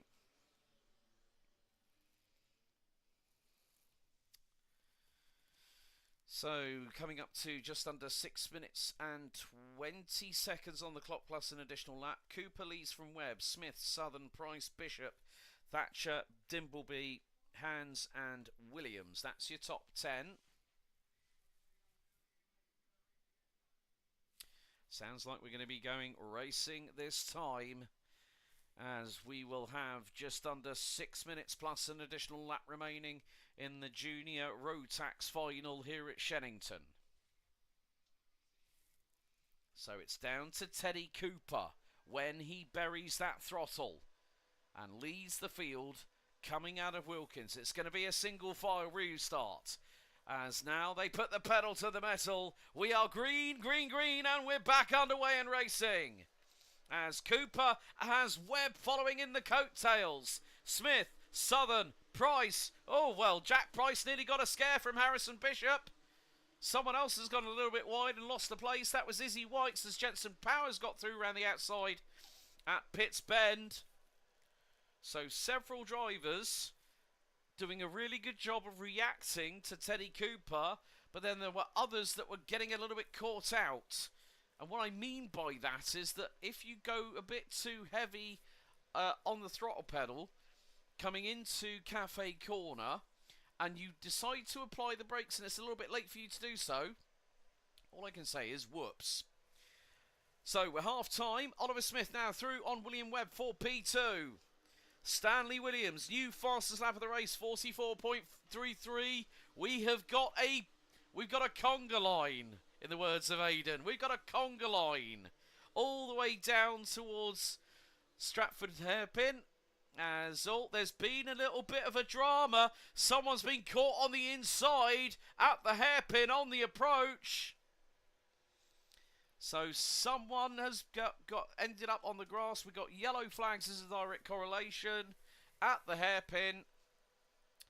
And, well, who was that? That was more than likely, Molly Mizzen, who was running third in the novice class, has tumbled down the order. That's a real shame for Molly.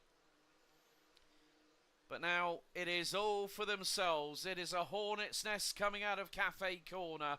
And on the run to Stratford Hairpin, Teddy Cooper trying to extend a little bit of a lead. The gap is now 0.67 of a second as the leaders come through at the Bruno chicane.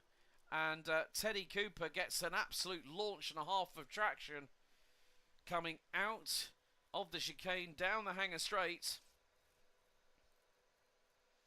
and into Hanger Corner before they go to Wilkins. But still the battle rages on. Cooper now has a half-second lead. Blake Southern, new fastest lap of the race, 43.47. Daniel Wisniewski now up into 19th position. Started 30th, so has made 11 places. Daniel Clancy and Max Greytrex unfortunately out of this race. 31 of the 33 runners are still circulating, as we have just under 3 minutes to go. Harrison Bishop goes quickest of anybody in the opening sector. 29.09 for the number 51, who has now made it up 2 places and made it up another place, as Riley Thatcher responds with the fastest lap. And Jack Dimbleby is right on the rear bumper of Harrison Bishop on the run up to the hairpin. So there is no quarter being given whatsoever. Blake Southern wanting to get through on William Webb for that 3rd place. Jack Dimbleby trying to get through on Harrison Bishop. Jack Price trying to close in on Riley Thatcher, but has got Finley Hands for close company. And, well, the roller coaster has carried on. It will settle down after this one.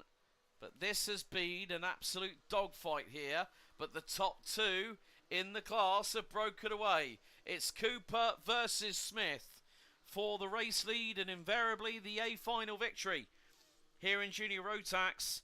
43.3 was the lap time set by Oliver Smith. He was just over 0.18 of a second quicker than Teddy Cooper.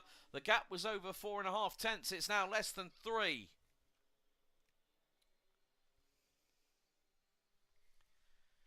So they're going to come round again, as we complete lap 10. And Riley Thatcher, 42.99. Fastest lap of the race here on lap 10 by the number 83.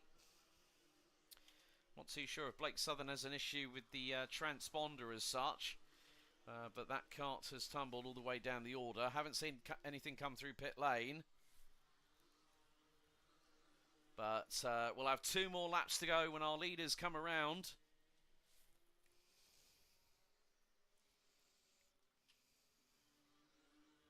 Based on the lap times they're producing, round about a 43, well, say it a 43.3. Teddy Cooper has just gone purple in sector 1 and has just put in a 43.25. His lead over Oliver Smith. Oh, they were side by side. Smith was nearly up the inside through into Pitts Bend on the run down Stratford.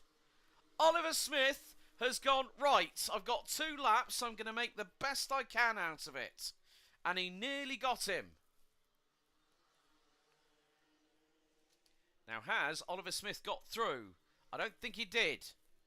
It was close at Pitts Bend. He dived to the left-hand side as they turned left, coming out of Cafe Corner. 1 more lap to go, not just of this final, but of the race meeting. And Oliver Smith has got through. Smith is through on Cooper. And oh no! Oliver Smith, he's breaking down. Oliver Smith was slow. Oh, Oliver Smith was just having dramas coming out of Cafe Corner. He pulled to the left-hand side. The cart was slow. And Teddy Cooper passed him as if the number 73 was standing still. And the battle's not over yet. Cooper's gotten away with this. Oliver Smith had him. Absolutely had him at that point. But Teddy Cooper is going to come out of the final corner. And the number 79 is going to take the win. And Teddy Cooper takes victory by nearly 3/4 of a second. Blake Southern, Jack Dimbleby, William Webb, Riley Thatcher. They take the top 5 positions provisionally in the final. Right, so Harrison Bishop, Stanley Williams. Oh, and Oliver Smith finished all the way down in 23rd. What a shame for the number 73. I think he hit technical trouble. Tried coming out of the corner. And that was it. That was all she wrote. Harrison Bishop, Stanley Williams, Finley Hands, Jack Price, Sam Flynn, Matthew So, Oscar Keane, Sava Solonchenko, Miles Burton, Jensen Powers, Maddox Chan. Great run by Daniel Wisnauskas. Finished in 17th position, 13 places gained. Head of Izzy Wykes, Jacob Fenton and Alexander Gurgis. Louis Marshall, Lily Shaw, Oliver Smith, Joseph Orton, Frederick Vengraf, Archie Buchanan, Zach Sidney, Oliver Baxter, Omar Kayani, Molly Mizzen and Archie Lamb, who finished all 13 laps, got to the checkered. Daniel Clancy out on lap 1 and Max Greytrex out on the opening lap. Well, folks, that wraps up the coverage here for the Spring Speed Surge for round 3 of Shenington Kart Racing Club action for 2025.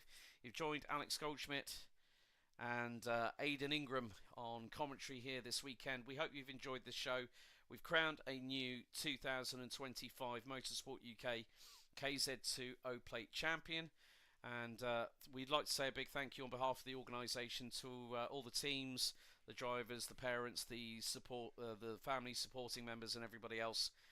Also the team behind the scenes from Park Ferme, Scrutineering, Technical, Race Control, CCTV, and everybody else behind the scenes. A big thank you to the team that have helped with regards to the live stream this weekend. Our marshalling crew, the men and women in the colour of orange. A big thank you to those people there for helping us. And we look forward to seeing everybody for next month. Of course, announcements will be made on the tannoy when the podiums will be taking place. Thank you.